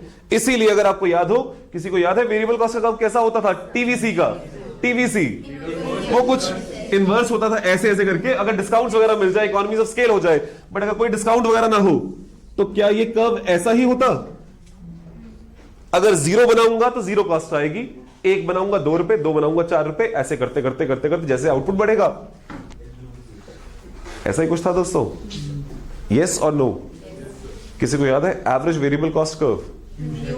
U shape. यू शेप कभी सोचा क्यों होता था दोस्तों? क्योंकि हम कहते हैं जैसे आउटपुट बढ़ेगा मुझे डिस्काउंट्स मिलेंगे, मुझे डिस्काउंट्स मिलेंगे, तब मेरी कॉस्ट इकोनॉमीज ऑफ स्केल आएगा। अगर मैं कह दूं कोई इकोनॉमीज ऑफ स्केल नहीं, 1 मार्कर की कॉस्ट 2 रुपए आएगी, 10 मार्कर की कॉस्ट 20 रुपए आएगी, तो एबीसी कर्व कैसे होगा?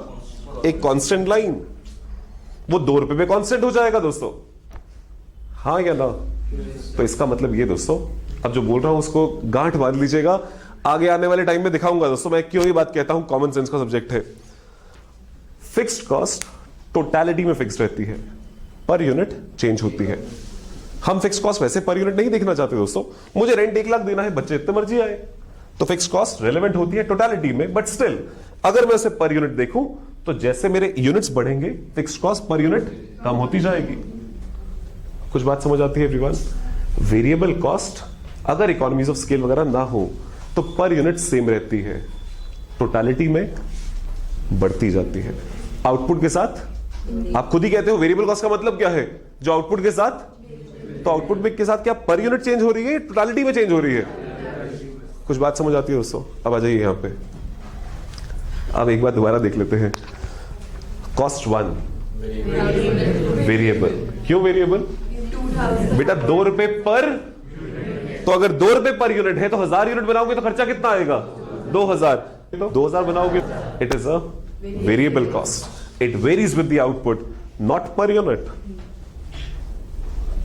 मैं ये नहीं कह रहा दोस्तों कि ये पर यूनिट चेंज नहीं हो सकती, डिस्काउंट्स वगैरह मिल जाए तो पर यूनिट भी चेंज होगी, लेकिन आप जो लैंग्वेज बोलते हो वो ये it varies with the output. ये खर्चा क्या है? 2 रुपीज पर, तो यूनिट अगर चेंज हो जाएंगे तो ये खर्चा चेंज होगा या नहीं होगा? 2 रुपए पर यूनिट, 1000 बनाए तो 2000, 2000 बनाए तो it is a variable cost. दूसरा खर्चा देखो, 1000 यूनिट्स पे 4 रुपए पर यूनिट, यानी टोटल कितना हुआ? और 2000 पे 2 रुपए पर यूनिट, टोटल कितना हुआ? It remains same in totality. तो कौन सा खर्चा है?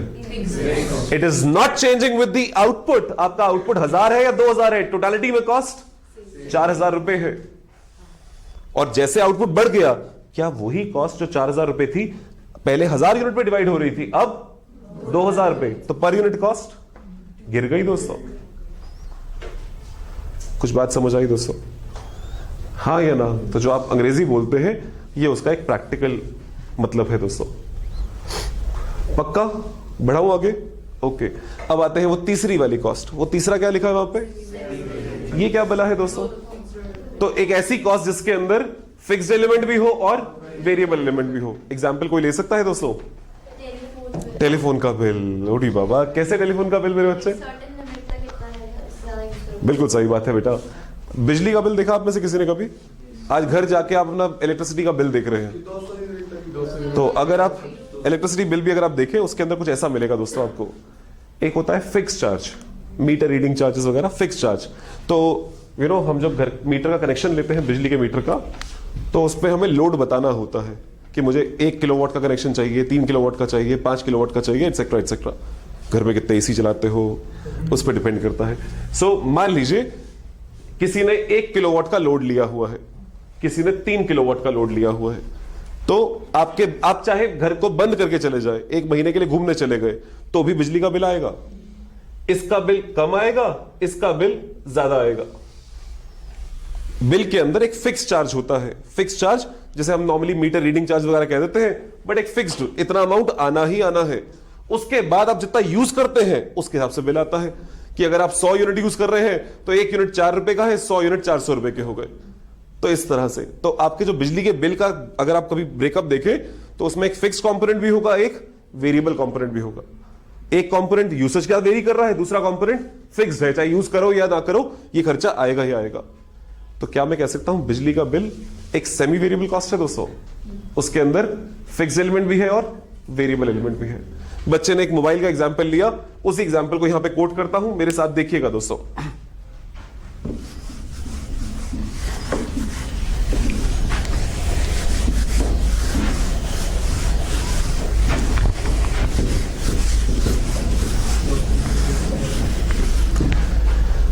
मान लीजिए मेरा मोबाइल का कनेक्शन पोस्टपेड है और उस पे कुछ ऐसा टर्म्स है दोस्तों। आपका बिल आएगा 400 रुपए महीने का, जिसमें कॉलिंग फ्री है और इंटरनेट 1 GB पर डे है। ठीक है दोस्तों? अगर मुझे 1 GB से ज्यादा चाहिए तो per another 1 GB I have to pay 100 rupees, 1 GB extra per day. अगर मुझे एक और जीबी चाहिए तो मुझे 100 रुपए और देने पड़ेंगे। तो अगर मैं अपना मोबाइल का बिल देखूं वो कुछ ऐसा दिखाई देगा दोस्तों। This is internet usage and this is cost. तो internet usage up to 1 GB, my bill will remain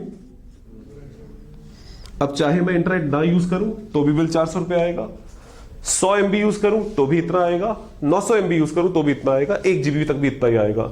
लेकिन जैसे ही मैं 1 GB से ऊपर टापता हूं, my bill would now be 500 रुपए फॉर द नेक्स्ट 1 GB। कह सकता हूं दोस्तों, जैसे ही 2 GB टाप जाऊंगा, it would now be for 3 GB तक 600 रुपए। तो semi variable cost would have this kind of nature also, which is like a step cost curve, step curve. सीढ़ियां बन रही है दोस्तों, स्टेप कर्व, जिसके अंदर एक लेवल तक फिक्स्ड, फिर वेरिएबल, फिर फिक्स्ड, फिर variable, and so on and so fourth. Is that okay everyone? तो आपका जो बिजली का बिल होता है, मोबाइल का बिल होते हैं, these are prime examples of semi variable cost. ठीक है दोस्तों, तो हमने कहा सेमी वेरिएबल का मतलब एक ऐसी कॉस्ट जिसके अंदर कुछ फिक्स्ड एलिमेंट है और कुछ वेरिएबल एलिमेंट है। मैं चाहता हूं कि हमारी जो टोटल कॉस्ट आई है उसे ब्रेकअप कर दिया जाए बिटवीन फिक्स्ड एंड वेरिएबल। तो मैं आपके सामने एक एग्जांपल लिख रहा हूं, देखेंगे दोस्तों, और ये एग्जांपल सब नोट करेंगे। पूरे कोर्स के दौरान ये एग्जांपल पूछूंगा आपसे, पूरे कोर्स के दौरान। एग्जाम के अंदर भी ये क्वेश्चन जरूर मिलेगा, क्वेश्चन नहीं मिलेगा लेकिन इसका टाइप मिलेगा दोस्तों, तो हम इसे ऐसे याद रखेंगे। देखिएगा दोस्तों, हेडिंग डालिए।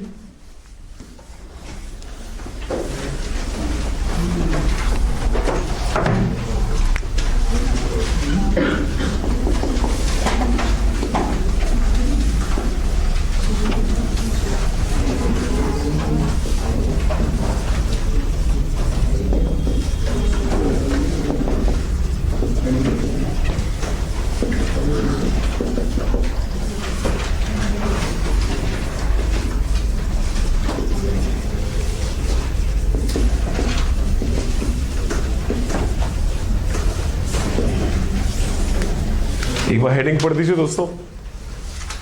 सेमी वेरिएबल कॉस्ट को फिक्स्ड और वेरिएबल एलिमेंट में डिवाइड करना है। हमने कहा सेमी वेरिएबल कॉस्ट का मतलब था जिसके अंदर कुछ फिक्स्ड भी है और कुछ वेरिएबल भी है। हमें उसे डिवाइड करना है कि फिक्स खर्चा कितना और वेरिएबल खर्चा कितना। ये एग्जांपल लिखिएगा दोस्तों।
लिख लिया सबने दोस्तों?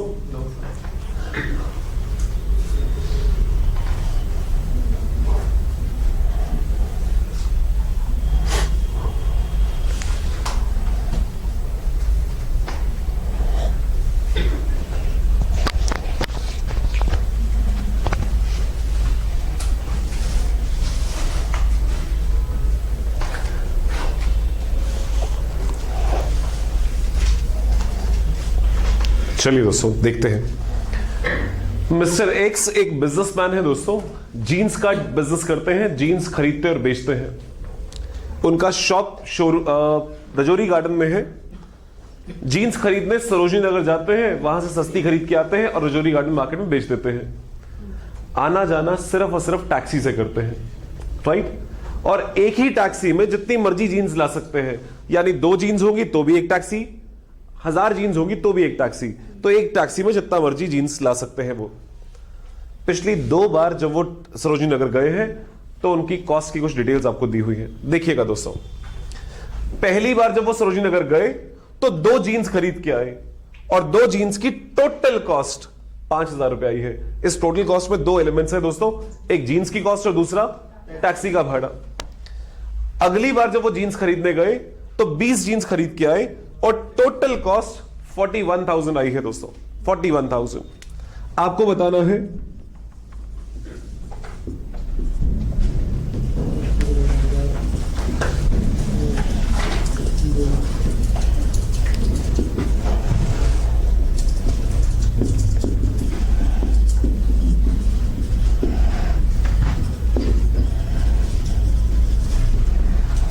Purchase cost per jeans and taxi का भाड़ा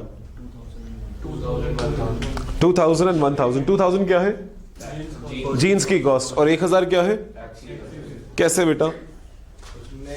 मैं तो उससे कर रहा हूँ, x + 2y हो गया 5000 क्योंकि 2 जीन्स खरीदी थी, और x + 20y हो गया 41,000, और x टैक्सी का फेयर। x क्या था यहाँ पे? टैक्सी का फेयर। आपने जो 2 इक्वेशन बनाई दोनों में x लिया, टैक्सी का फेयर। वो जीन्स का क्यों नहीं वेरी हुआ? सेम ही रहेगा। कैन आई से दोस्तों, in the example taxi fare is a fixed cost. चाहे 2 जीन्स खरीदा हो, चाहे 20 जीन्स ले आओ, आउटपुट के साथ वो टोटल खर्चा वेरी, ये लाइन लिखी थी मैंने दोस्तों, and can bring any number of jeans in a, एक टैक्सी में जितनी मर्जी जीन्स ला सकता है, तो आउटपुट क्या वेरी। तो कह रहे से टैक्सी का भाड़ा एक फिक्स कॉस्ट है। जीन्स की कॉस्ट क्या वो फिक्स है या वेरिएबल है? पक्का दोस्तों। एक जीन्स खरीद के आऊंगा तो दुकानदार 1 के पैसे लेगा, 2 खरीदूंगा तो 2 के लेगा, 20 खरीदूंगा तो कहना है jeans cost is a variable cost. हाँ या ना एवरीवन? तो मुझे 2 लेवल ऑफ एक्टिविटी पे टोटल कॉस्ट दी हुई है, टोटल कॉस्ट। सोच के आंसर दीजिएगा दोस्तों। ये 5000 से 41,000 हो गई टोटल कॉस्ट। ये जो चेंज आया कितने का चेंज है? 36,000। ये चेंज किस वजह से आया होगा दोस्तों? क्या टैक्सी की वजह से या जीन्स कॉस्ट की वजह से? पक्का एवरीवन, टैक्सी का भाड़ा तो दोनों में सेम है। तो कैन आई से ये जो 36,000 रुपए का चेंज आया है, 36,000 rupees, that represents a change in variable cost because of 18 jeans. 18 jeans और खरीदने की वजह से जो वेरिएबल कॉस्ट आई है वो आई है 36,000 रुपीज। तो एक जीन्स की कॉस्ट कितनी? 2,000 रुपए। हाँ या ना? दोनों में ही टैक्सी का फेयर सेम होगा दोस्तों। Fixed cost does not very with the output. Output जितना मर्जी रहा हो, एक्टिविटी लेवल जितना मर्जी रहा हो, फिक्स्ड कॉस्ट दोनों में सेम होगी। तो अगर मैं ये कह दूं दोस्तों, variable cost per unit that is purchase cost per jeans would be change in total cost divided by change in activity level। Words पे गौर कीजिएगा दोस्तों। चेंज इन टोटल कॉस्ट में चेंज किस वजह से आएगा? सिर्फ वेरिएबल कॉस्ट की वजह से। तो कहने से न्यूमरेटर वेरिएबल कॉस्ट को रिप्रेजेंट कर रहा है, डिवाइडेड बाय चेंज इन, जिस वजह से वो कॉस्ट वेरी करती है उसमें जो चेंज आया। हमारे एग्जांपल में कहना से नंबर ऑफ जीन्स की वजह से। सो कैन आई से 41,000 कॉस्ट हो गई फ्रॉम 5,000, तो कॉस्ट में चेंज आया 36,000 रुपए, with the activity level changing from 2 jeans to 20 jeans, तो 18 जीन्स एक्स्ट्रा खरीदने की वजह से लागत आई 36,000 रुपए, तो पर जीन्स 2,000 रुपए। क्या मैं इसे वेरिएबल कॉस्ट पर यूनिट या परचेज कॉस्ट पर जीन्स कह सकता हूं दोस्तों? एवरीवन। और टैक्सी का भाड़ा कैसे निकालूं दोस्तों? स्टेटमेंट में कैन आई से टोटल कॉस्ट का मतलब total variable cost plus total fix cost? हाँ या ना एवरीवन?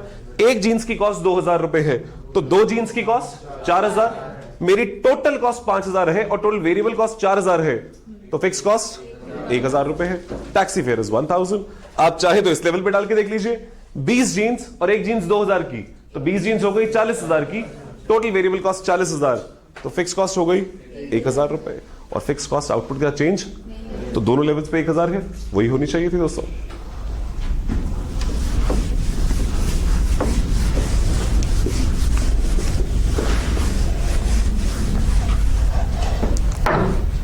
So, टैक्सी फेयर और fixed cost is total cost minus total variable cost. किसी भी लेवल पे देख लीजिए, तो अगर मैं 2 जीन्स के लेवल पे देखूं तो कॉस्ट है 5,000 रुपए और 2 जीन्स की वेरिएबल कॉस्ट है 4,000 रुपए, तो टैक्सी का भाड़ा है 1,000 रुपीज।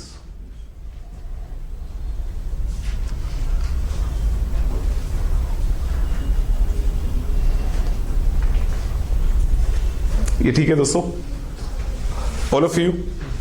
तो बच्चे, हमारे सामने बहुत बारी सिचुएशंस होंगी जहां पर हमें 2 एक्टिविटी लेवल्स पे टोटल कॉस्ट दी होगी। वर्ड पे गौर कीजिएगा, when I am using it very categorically. 2 level of activity पे मुझे टोटल कॉस्ट दी होगी। जब भी ऐसा दिया हो, क्वेश्चन चाहता है आप उस टोटल कॉस्ट को डिवाइड करें between fixed element and variable element. अब ये जरूरत क्यों है दोस्तों? Why do I want to segregate between fixed and variable element?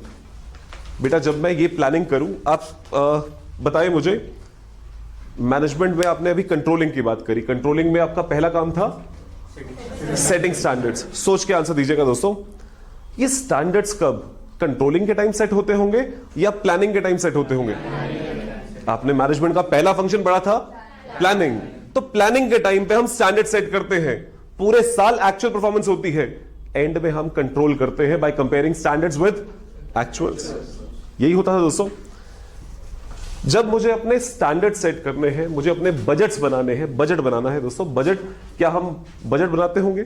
आप लोग भी जब अपनी पढ़ाई करते हैं, क्या ऐसा बजट बनाते होंगे, आज 8 घंटे पढ़ूंगा,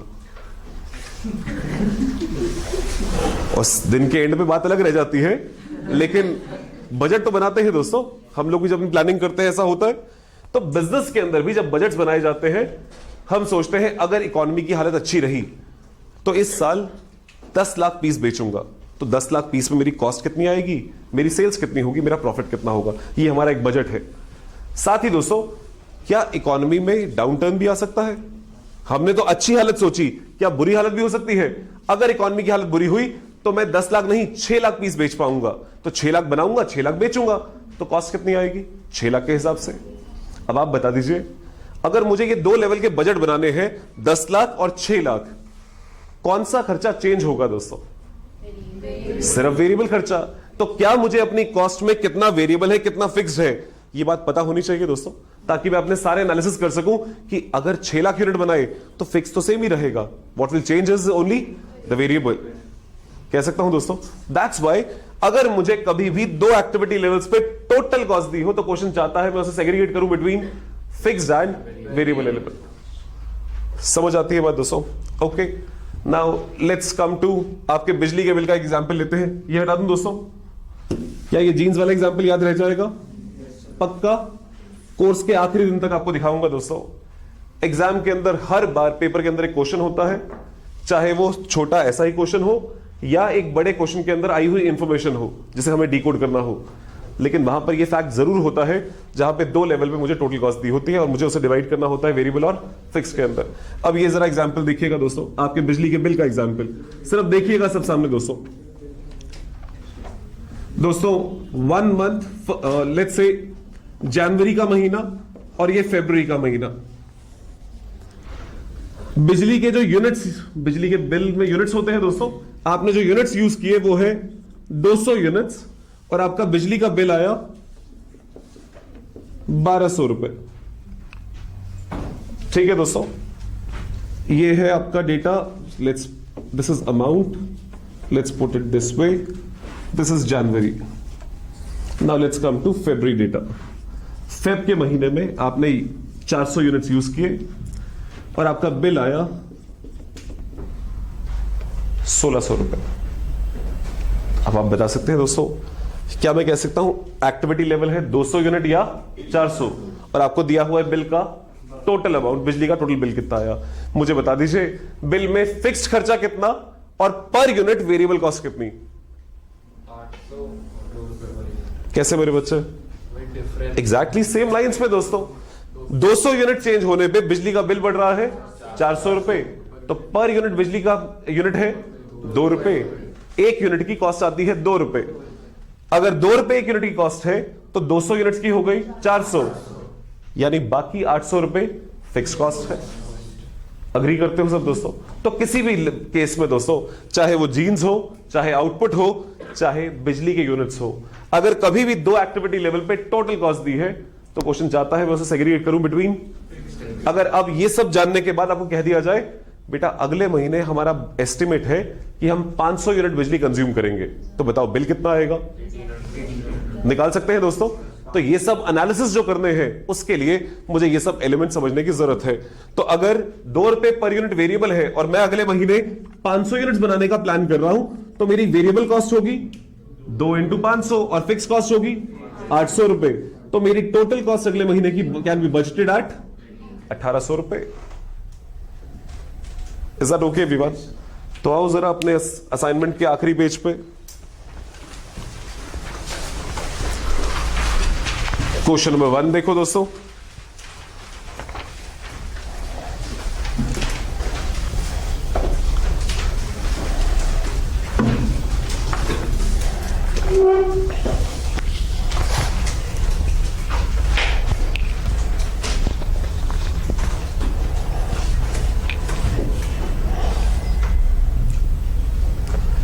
ABC Limited started its operations in the year 2013 with a total production capacity of 2 lakh units. The following information for 2 years are made available to you. 2013-2014 sales है यूनिट्स में 80,000 यूनिट और 1,20,000 यूनिट्स। टोटल कॉस्ट है 34,40,000 and 45,60,000 total cost. There has been no change in the cost structure. इस line का क्या मतलब हुआ दोस्तों? There has been no change in the cost structure. Cost का स्ट्रक्चर मतलब उसका ब्रेकअप, ना उसमें फिक्स कॉस्ट चेंज हुई है ना उसमें variable cost per unit change हुई है। कॉस्ट का स्ट्रक्चर सेम ही है। तो बताएंगे दोस्तों, मांगा क्या जा रहा है आपसे? वेरिएबल कॉस्ट कितनी? कैसे मेरे बच्चे? 28। पहले तो ये बताओ क्या सब इसे जीन्स वाले एग्जांपल से रिलेट कर पा रहे हो दोस्तों? 2 लेवल ऑफ एक्टिविटी। यहां एक्टिविटी लेवल क्या है? 80,000 यूनिट्स की सेल और 1,20,000 यूनिट्स की सेल। तो 40,000 यूनिट्स एक्स्ट्रा बेचने पे मेरी जो टोटल कॉस्ट में चेंज आया है वो है कहने से 11,20,000 रुपए। तो पर यूनिट हो गया 28 रुपए पर यूनिट। अगर 28 रुपए पर यूनिट वेरिएबल कॉस्ट है तो फिक्स कॉस्ट कितनी बन रही है बेटा? 12 लाख रुपए फिक्स कॉस्ट हो गई। Is that okay? अब बच्चे ने एक तरीका दिया था दोस्तों कि इक्वेशन बना के हम सॉल्व कर दें। परफेक्ट है। आप इक्वेशन बना के एक बार सॉल्व करके देखिएगा, आखिरी में आपका रिजल्ट ऐसा ही बन रहा होगा। तो मैं ऐसे देखूं या इक्वेशन बना के करूं, there are n number of ways of doing things, but एक तरीका जिसे हम फटाफट समझ सकते हैं। क्या ऐसे हो सकता था दोस्तों?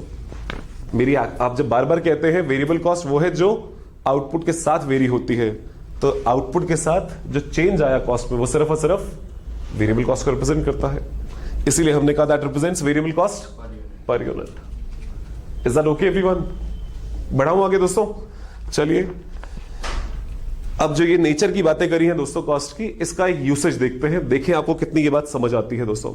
बच्चे, अगर मैं कहता हूं कि मेरी सेल्स 10% बढ़ गई है, इफ आई से my cells have increased by 10%, what would you से? क्या बढ़ा है, सेलिंग प्राइस या यूनिट्स? मैं दिखाता हूं जो मैं कहना चाहता हूं दोस्तों। बेटा मेरी सेल आज होती है, my sales are 1 lakh units at the rate of ₹10। तो मेरी सेल्स टोटल कितनी है? 10 लाख रुपए।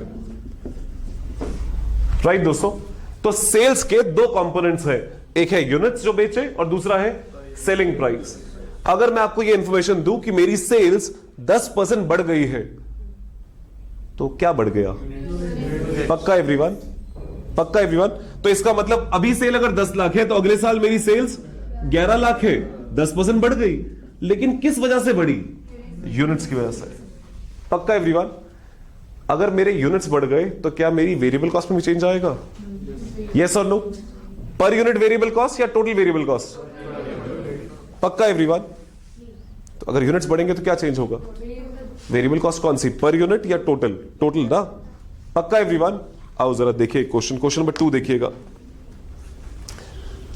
फिक्स कॉस्ट है 1,20,000 रुपए, variable cost ₹3 per unit, selling price ₹7 per unit, output 50,000 units.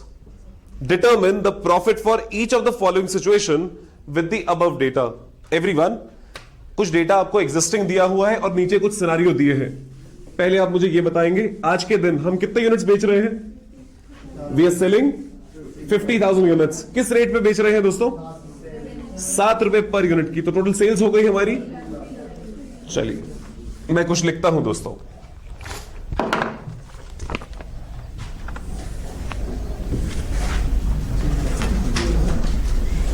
Please जरा देखिएगा दोस्तों, देखने वाला काम कीजिएगा बच्चे। आज मेरी सेल्स होती है 50,000 इंटू 7 विच इज 3,50,000 और मेरी वेरिएबल कॉस्ट आती है, what is the variable cost? ₹3 per unit. तो variable cost would be 50,000 into 3 which is 1,50,000। What is the fix cost दोस्तों? फिक्स कॉस्ट है 1,20,000। तो ध्रुव कहना इसे बेटा आज के दिन प्रॉफिट जो आता है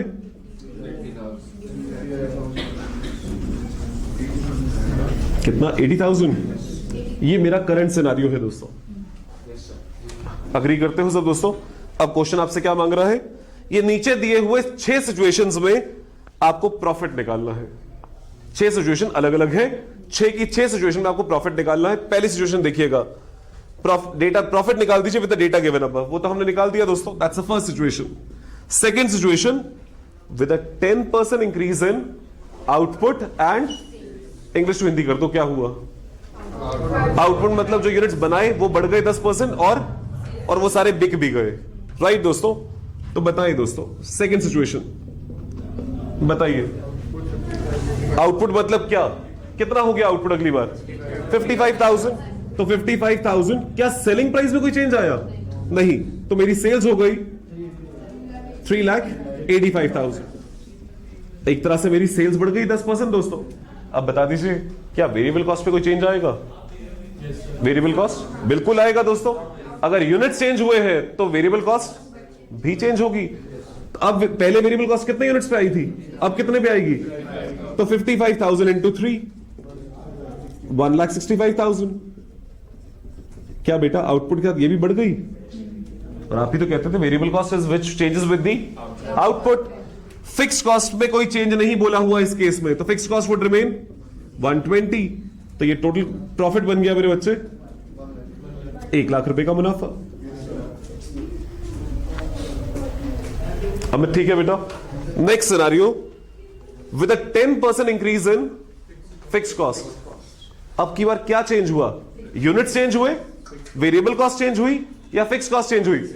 तो बाकी सब कुछ रिमेनिंग कांस्टेंट, यानी my sales would be 50,000 into 7 350। My variable cost would be 50,000 into 3 rupees 1,50,000।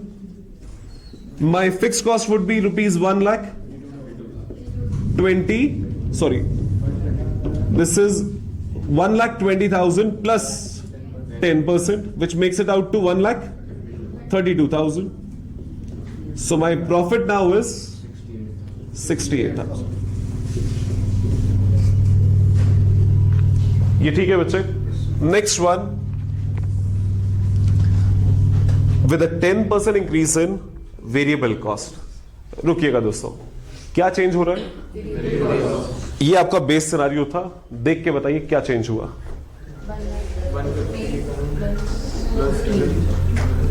क्या चेंज हुआ? 1,50,000। 150 के दो हिस्से हैं, कॉम यूनिट्स और rate.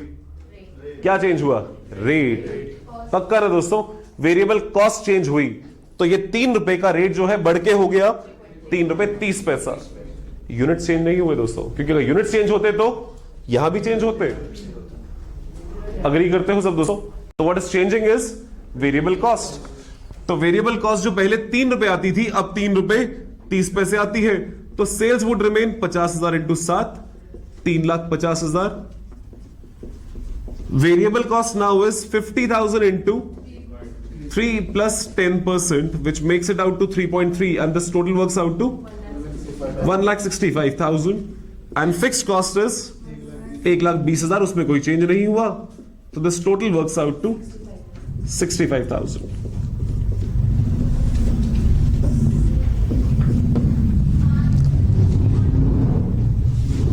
Is that okay everyone? Next scenario, with a 10% increase in selling price. ये बेस सिनारियो है दोस्तों, देख के बताइए क्या चेंज हुआ। 7 रुपए चेंज हो गया। 7 रुपए चेंज होके 7 रुपए 70 पैसे हो गया।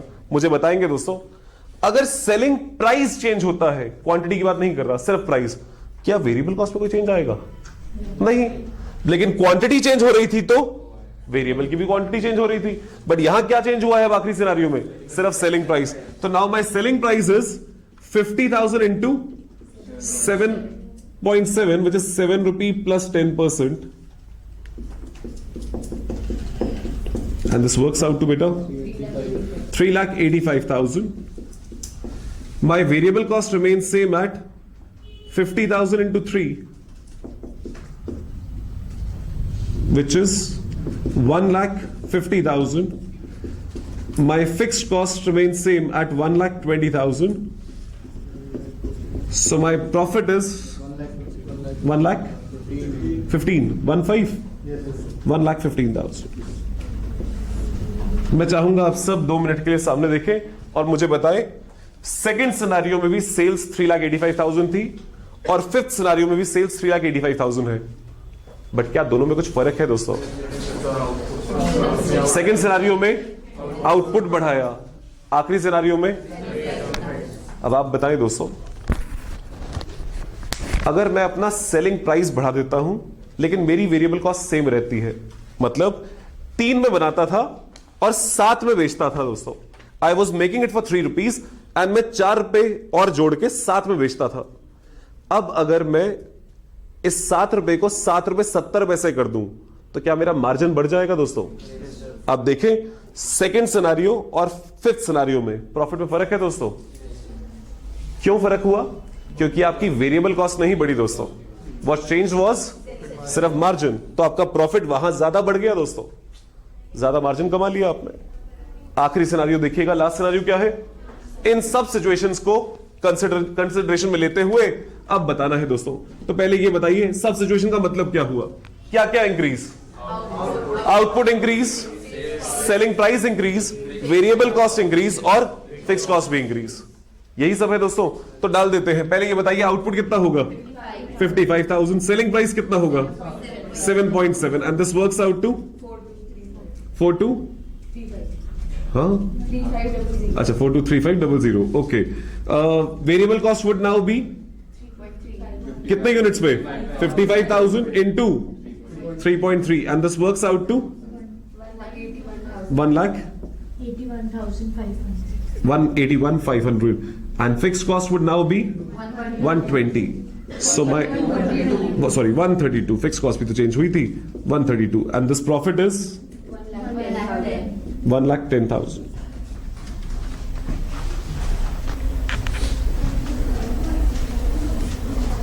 ठीक है दोस्तों, हम जब कॉस्ट को मैनेज करने की बातें करते हैं तो मुझे बहुत सारी सिचुएशंस प्रेडिक्ट करनी होंगी दोस्तों।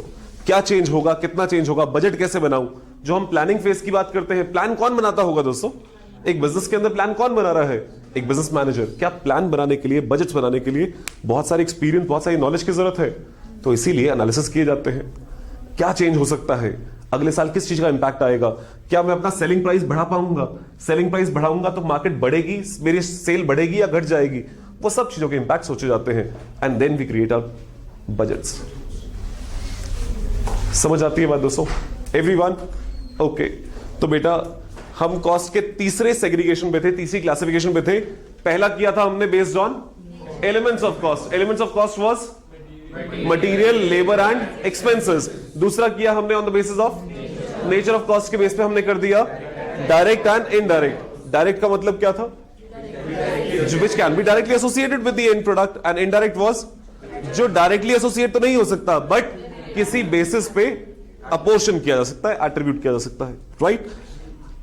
उसके बाद हमने बात करी इन दोनों को कंबाइन करके, तो हमने कहा हर element can be clubbed as direct material, direct indirect material, direct labour, indirect labour, direct expenses and indirect expenses.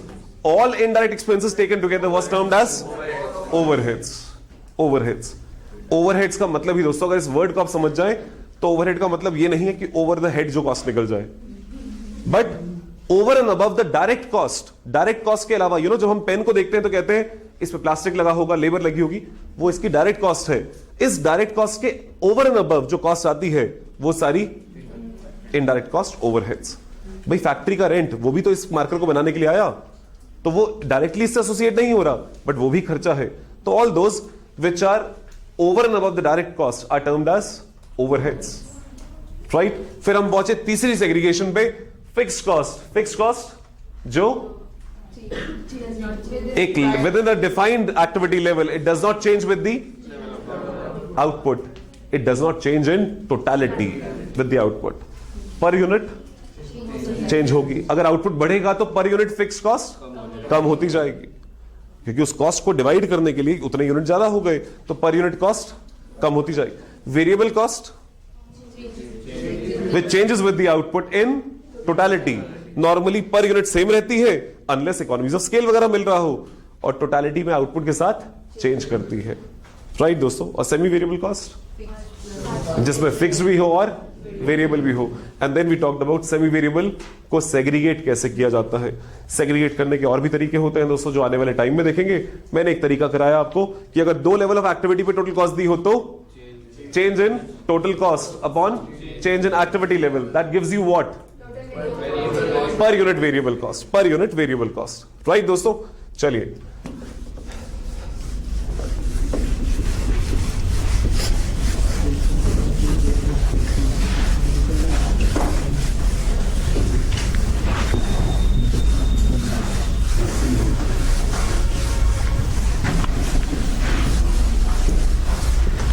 Next classification दोस्तों, on the basis of, sorry बेटा कुछ कह रहे हैं? दो क्लासिफिकेशन और करनी है दोस्तों, वो देख लेते हैं, सिंपल सा ही पार्ट है, उसके बाद ताकि अगली क्लास से इसकी प्रैक्टिकल जर्नी स्टार्ट कर सके। कॉस्ट एंड मैनेजमेंट अकाउंटिंग, जैसा नाम है अकाउंटिंग है, तो it's a practical subject, but कोई भी प्रैक्टिकल सब्जेक्ट जो आपने पहली बार पढ़ा होगा दोस्तों, उसका अपना एक थ्योरी बेस होता है। जब तक उस थ्योरी बेस को ना समझ ले, मैं तो प्रैक्टिकल कराता जाऊंगा, जैसे मैंने कहा कॉमन सेंस का है, मैं कॉमन सेंस अच्छा सबसे बड़ी दिक्कत क्या है, नाम मैंने यूज किया कॉमन सेंस, थोड़ी सी अनकॉमन है, अब थोड़ी नहीं थोड़ी ज्यादा अनकॉमन है, तो इसीलिए वो कॉमन, और कॉमन सेंस कोई बना नहीं सकता है दोस्तों, उसे आपको ही अप्लाई करना है। जब तक आप ये नहीं कह देते कि मैं एक बिजनेसमैन की हैट पहन के बैठूंगा, मैं सोचूंगा कि अगर मैं बिजनेस कर रहा होता और ये डिसीजन मेरे सामने आता तो मैं कैसे लेता, तब तक ये कॉमन सेंस वाली बातें नहीं हो पाएंगी। और आप सब तो खुद ही कहते हैं दोस्तों, हम बहुत लॉजिकली सोचते हैं, हम में से कोई आज तक ऐसा है जो कि कहते आई एम वेरी इलॉजिकल? नहीं दोस्तों, तो जब हम सब लॉजिकल हैं तो कॉमन सेंस वाले सब्जेक्ट सबसे मजेदार होते हैं। डिसीजन मेकिंग जो बिजनेस की होती है वो इस सब्जेक्ट के अंदर होगी, दिखाऊंगा अभी, बट देन पहले on the basis of normality. Normality के बेस पे दोस्तों कॉस्ट को दो तरह से डिवाइड किया जा सकता है, normal cost and abnormal cost.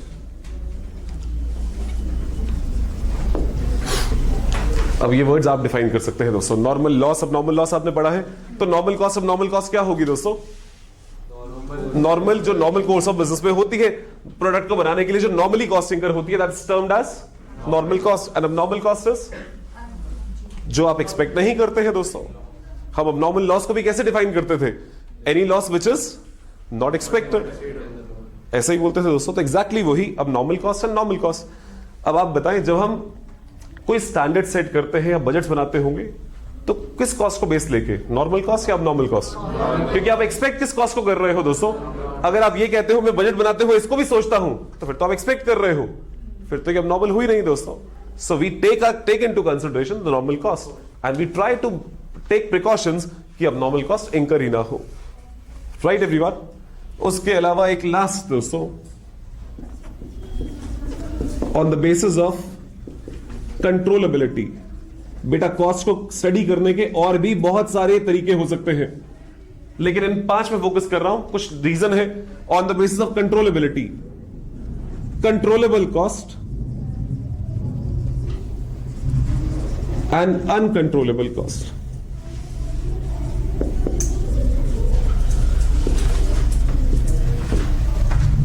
Controllable cost, नाम ही देखिए, कंट्रोलेबल मतलब क्या होगा? जिसे कंट्रोल किया जा सकता है। यानी अगर मैनेजमेंट इंटरवीन करे तो जिस कॉस्ट को कंट्रोल किया जा सकता है, that's called controllable cost. Uncontrollable cost होगी जिसे कंट्रोल नहीं किया जा सकता। एग्जांपल लेते हैं दोस्तों, प्रॉपर्टी टैक्सेस। प्रॉपर्टी टैक्स समझते हो दोस्तों, हाउस टैक्स वगैरह जो हम कह देते हैं। मेरी एक फैक्ट्री है जिसपे एमसीडी, दिल्ली में फैक्ट्री है, एमसीडी उस पर टैक्स लगाती है, प्रॉपर्टी टैक्स। एमसीडी ने वो टैक्स 10 लाख से 15 लाख कर दिया है, क्या मैं कुछ कर सकता हूं उसका? तो जिस चीज का मैं कुछ नहीं कर सकता, क्या डिसीजन लेते हुए मुझे उसकी चिंता करनी चाहिए? नहीं। तो management should focus on which cost? हम जितने भी डिसीजंस लेते हैं, जिसको डिसीजन मेकिंग का पर्पस ही होता है दोस्तों कि मैं किसी चीज को अपने डिसीजन से चेंज कर सकूं। तो जिस चीज को मैं चेंज ही नहीं कर सकता, उसके अराउंड डिसीजन लेने का फायदा ही नहीं है दोस्तों। तो I should be more focused on controllable cost. Example लेते हैं कंट्रोलेबल कॉस्ट का। मटेरियल्स की कॉस्ट दोस्तों, जो मार्कर्स बनाने में या कोई प्रोडक्ट बनाने में मटेरियल लगता है, that's an example of controllable cost. मेरी मटेरियल की कॉस्ट बढ़ गई है दोस्तों, मैंने उसके रीजन एनालाइज किया एज अ मैनेजमेंट, तो मुझे पता चला सप्लायर माल महंगा दे रहा है, तो क्या कर सकता हूं दोस्तों? तो किसी और से नेगोशिएट, पहले तो इसी सप्लायर से नेगोशिएट कीजिए अगर माल अच्छा है। अगर ये कम नहीं करता तो फिर किसी और से नेगोशिएट कीजिए, कोई और सप्लायर ढूंढिए। दूसरा रीजन दोस्तों, मुझे दूसरा रीजन मिला, माल तो सस्ता दे रहा है, क्वालिटी खराब है, तो क्या करूं? वेस्टेज ज्यादा होती है, तो अच्छी, या तो उससे ही बोलिए क्वालिटी की कंप्लेंट्स रिपोर्ट कीजिए ताकि अच्छी क्वालिटी का प्रोडक्ट मिले। वेस्टेज कम होगी तो क्या कॉस्ट बच जाएगी? तो my decisions has to revolve around controllable cost so that I can reduce, I can control my cost. जिस चीज को मैं कंट्रोल ही नहीं कर सकता, उसके अराउंड बैठ के मैं टेंशन लेता रहूं या डिसीजंस की बातें करता रहूं, जो अब क्या डिसीजन क्या लूं? मोदी गवर्नमेंट को चेंज कर दे? I would not be able to. So अगर वो चीज मेरे कंट्रोल में नहीं है तो उसके बियॉन्ड डिसीजन लेने का फायदा ही नहीं होगा दोस्तों, राइट? अब आप बताएं, क्या प्रॉपर्टी टैक्स भी खर्चा है दोस्तों? यस और नो एवरीवन? तो जब मैं अपने खर्चे देखता हूं, उसके अंदर मुझे प्रॉपर्टी टैक्स नाम का एक खर्चा दिखता है, तो क्या करना चाहिए? मैं उस कॉस्ट को अलग कर देता हूं। These are uncontrollable, so I need to focus on the other cost which are under my control, जिसे मैं अपने डिसीजन मेकिंग से कंट्रोल कर सकता हूं। तो ये जो हम अलग अलग तरह की क्लासिफिकेशंस पढ़ते हैं दोस्तों, इनका ऑब्जेक्टिव सिर्फ एक ही है। हमने कहा था कॉस्ट कंट्रोल और कॉस्ट रिडक्शन। ये जो वर्ड्स हमने इतने बड़े यूज कर दिए दोस्तों, इन वर्ड्स को आप तभी यूज कर पाएंगे जब आप ये समझ पाए कॉस्ट आती किस वजह से है, क्या क्या क्लासिफिकेशंस है, उसके एलिमेंट्स क्या क्या है, नेचर क्या है, कौन सी कॉस्ट डायरेक्टली एसोसिएट हो पा रही है, कौन सी नहीं, कौन सी फिक्स्ड है, जो फिक्स्ड है वो आउटपुट क्या चेंज ही नहीं होनी है, तो कौन सी कॉस्ट को मैं इफेक्ट कर सकता हूं। इन सब बातों को सोचते हुए हम अपनी पॉलिसीज, अपने डिसीजंस लेते हैं ताकि बिजनेस में अपनी कॉस्ट कम कर सके। और जो हमने स्टार्टिंग में एक स्ट्रैटेजी लिखी थी, कॉस्ट लीडरशिप, कॉस्ट लीडरशिप का ऑब्जेक्टिव पूरा कर सके। ठीक है दोस्तों, जाते जाते एक आखिरी, जैसा मैंने कहा दोस्तों, ये सब्जेक्ट जो है it is a bit different from accounting in terms of accounting में ट्रांजैक्शन हो चुकी होती है और हम ट्रांजैक्शन की अकाउंटिंग कर रहे होते हैं, तो it is more of a postmortem. Entry, transaction हो गई, सेल कर दी, परचेज कर ली, उसके बाद हम उसे रिकॉर्ड कर रहे हैं। हम वहां डिसीजन नहीं लेते हैं दोस्तों। अकाउंटिंग डिसीजन के लिए डेटा जरूर देता है, लेकिन अकाउंटिंग में डिसीजन नहीं होते हैं। अकाउंटिंग में जो चीज हो गई उसकी रिकॉर्डिंग हो रही है, उसकी लेजर पोस्टिंग्स हो रही हैं, उसके बाद फाइनल अकाउंट्स बन रहे हैं। But then cost accounting, management accounting ये डील करते हैं डिसीजन मेकिंग से दोस्तों। अब बताइए स्टार्ट कहां से किया आज हमने कि मुझे इस पेन का प्राइस फिक्स करना है, तभी मुझे इसकी कॉस्ट चाहिए। प्राइस फिक्स करना क्या एक डिसीजन है दोस्तों? यस और नो एवरीवन? वो सब डिसीजंस हम यहां लेते हैं। बिजनेस के अंदर जो बड़े डिसीजंस होते हैं उन सब चीजों के लिए ये एक सब्जेक्ट आपको पढ़ाया जा रहा है, राइट? हम लोग जब प्रैक्टिकल लाइफ में होते हैं, जब कहते हैं लाखों रुपए की सैलरी मिलती है, what do you think? Accounting करने के लिए सैलरी मिल जाती है? डेबिट क्रेडिट तो कोई भी कर लेगा दोस्तों। मैं खुद अकाउंट्स पढ़ाता हूं, फिर भी कह रहा हूं अकाउंटिंग की सिर्फ कोर अकाउंटिंग करने की सैलरी आती नहीं होती है दोस्तों। हमारी तनख्वाहें होती हैं because we are decision makers, और डिसीजन मेकिंग का एक बहुत बड़ा दायरा यहां पे आता है दोस्तों। मैं आपसे एक एग्जांपल पूछता हूं, आप सोच के आंसर दीजिएगा दोस्तों। यहां देखिएगा दोस्तों, मैं ये मार्कर बना के बेचता हूं, I make and I sell these markers. ये मार्कर जो मैं बनाता हूं उस पर कोई प्रिंटिंग नहीं होती है, यानी मैं कोरा मार्कर बेचता हूं, बेयर मार्कर, राइट? मार्कर बनाने की मेरी लागत कॉस्ट आती है 20 रुपीज पर मार्कर, और इतनी डिमांड है मेरे मार्कर्स की, I can sell any marker for 25 rupees. जितने मर्जी बना दूं, लागत आती है 20 rupees per marker, I can sell it for 25 rupees per marker, right? Shubham ने मुझे अप्रोच किया है, सर मुझे आपसे 1 लाख मार्कर खरीदने हैं, बताओ क्या प्राइस दोगे, लेकिन एक कंडीशन है, मेरे मार्कर्स पे आप प्रिंटिंग करके दोगे। तो मेरा लोगो, मेरा होलोग्राम, ये सब आप प्रिंट करके दोगे। ठीक है दोस्तों, मैं एस्टिमेट करता हूं कि इस प्रिंटिंग की कॉस्ट 2 रुपए पर मार्कर आएगी, 2 रुपए पर मार्कर। अब अगर आपसे पूछा जाए कितने प्राइस पे इस मार्कर को बेचना चाहिए प्रिंटिंग के बाद, कम से कम कितना प्राइस, कितना? पक्का 27 रुपए दोस्तों? सब अग्री करते हो? मैं सिनारियो चेंज कर देता हूं। शुभम मुझे कहता है सर आप प्रिंटिंग करा के दो, मैं आपसे 26 रुपए में मार्कर खरीद लूंगा। करना चाहोगे? पहले ये बताओ क्या ये एक डिसीजन लेने लायक है दोस्तों? मैं बिजनेस कर रहा हूं अपने लिए और एक कस्टमर आया है मेरे पास एक प्रपोजल लेके, क्या डिसीजन लेना होगा? डिसीजन लेते हुए कुछ सोचना होगा। अब सोच लेते हैं दोस्तों, मुझे बताएं 26 रुपए ये कह रहा है, क्या मुझे कर देना चाहिए या नहीं? क्यों नहीं दोस्तों? अरे बट ऐसा देखो, 22 रुपए की कॉस्ट आती है, 26 रुपए बिकता है, 4 रुपए का प्रॉफिट है दोस्तों। 5 रुपए का मुनाफा बिना कोई एक्स्ट्रा एफर्ट डाले कमा रहा था दोस्तों मैं। इसके कहने पे मैं एक्स्ट्रा काम करने को तैयार हूं। एक्स्ट्रा काम करने के बाद मेरा मुनाफा 1 रुपया कम हो रहा है। तो जब मैं अपने डिसीजंस लेता हूं दोस्तों, तो decision could be like this, you know. मैं इस अप्रोच को कहता हूं लालागिरी अप्रोच। लालागिरी अप्रोच का मतलब है दोस्तों, एक लाला जो बिजनेस कर रहा होता है वो पढ़ा लिखा ना भी हो, लेकिन बिजनेस में परफेक्ट होता है दोस्तों। डिसीजंस कैसे लेता है? अगर कोई एक्स्ट्रा काम करना है तो बताओ मेरी जेब से एक्स्ट्रा क्या जाएगा, मेरी जेब में एक्स्ट्रा क्या आएगा। हम उसे अकाउंटिंग भाषा या डिसीजन मेकिंग भाषा में कहते हैं इंक्रीमेंटल अप्रोच। क्या इंक्रीज रेवेन्यू में आएगा, क्या इंक्रीज कॉस्ट में आएगा? तो मैंने उसे कह दिया मेरी जेब में क्या एक्स्ट्रा आएगा, मेरी जेब से क्या एक्स्ट्रा जाएगा। मेरी जेब में एक्स्ट्रा क्या आएगा? 1 रुपया। मेरी जेब से एक्स्ट्रा क्या जाएगा? नहीं करना चाहिए, 1 रुपए का नुकसान करवा रहा है। लेकिन अगर यही हो जाए दोस्तों 28 रुपए, तब क्या होगा?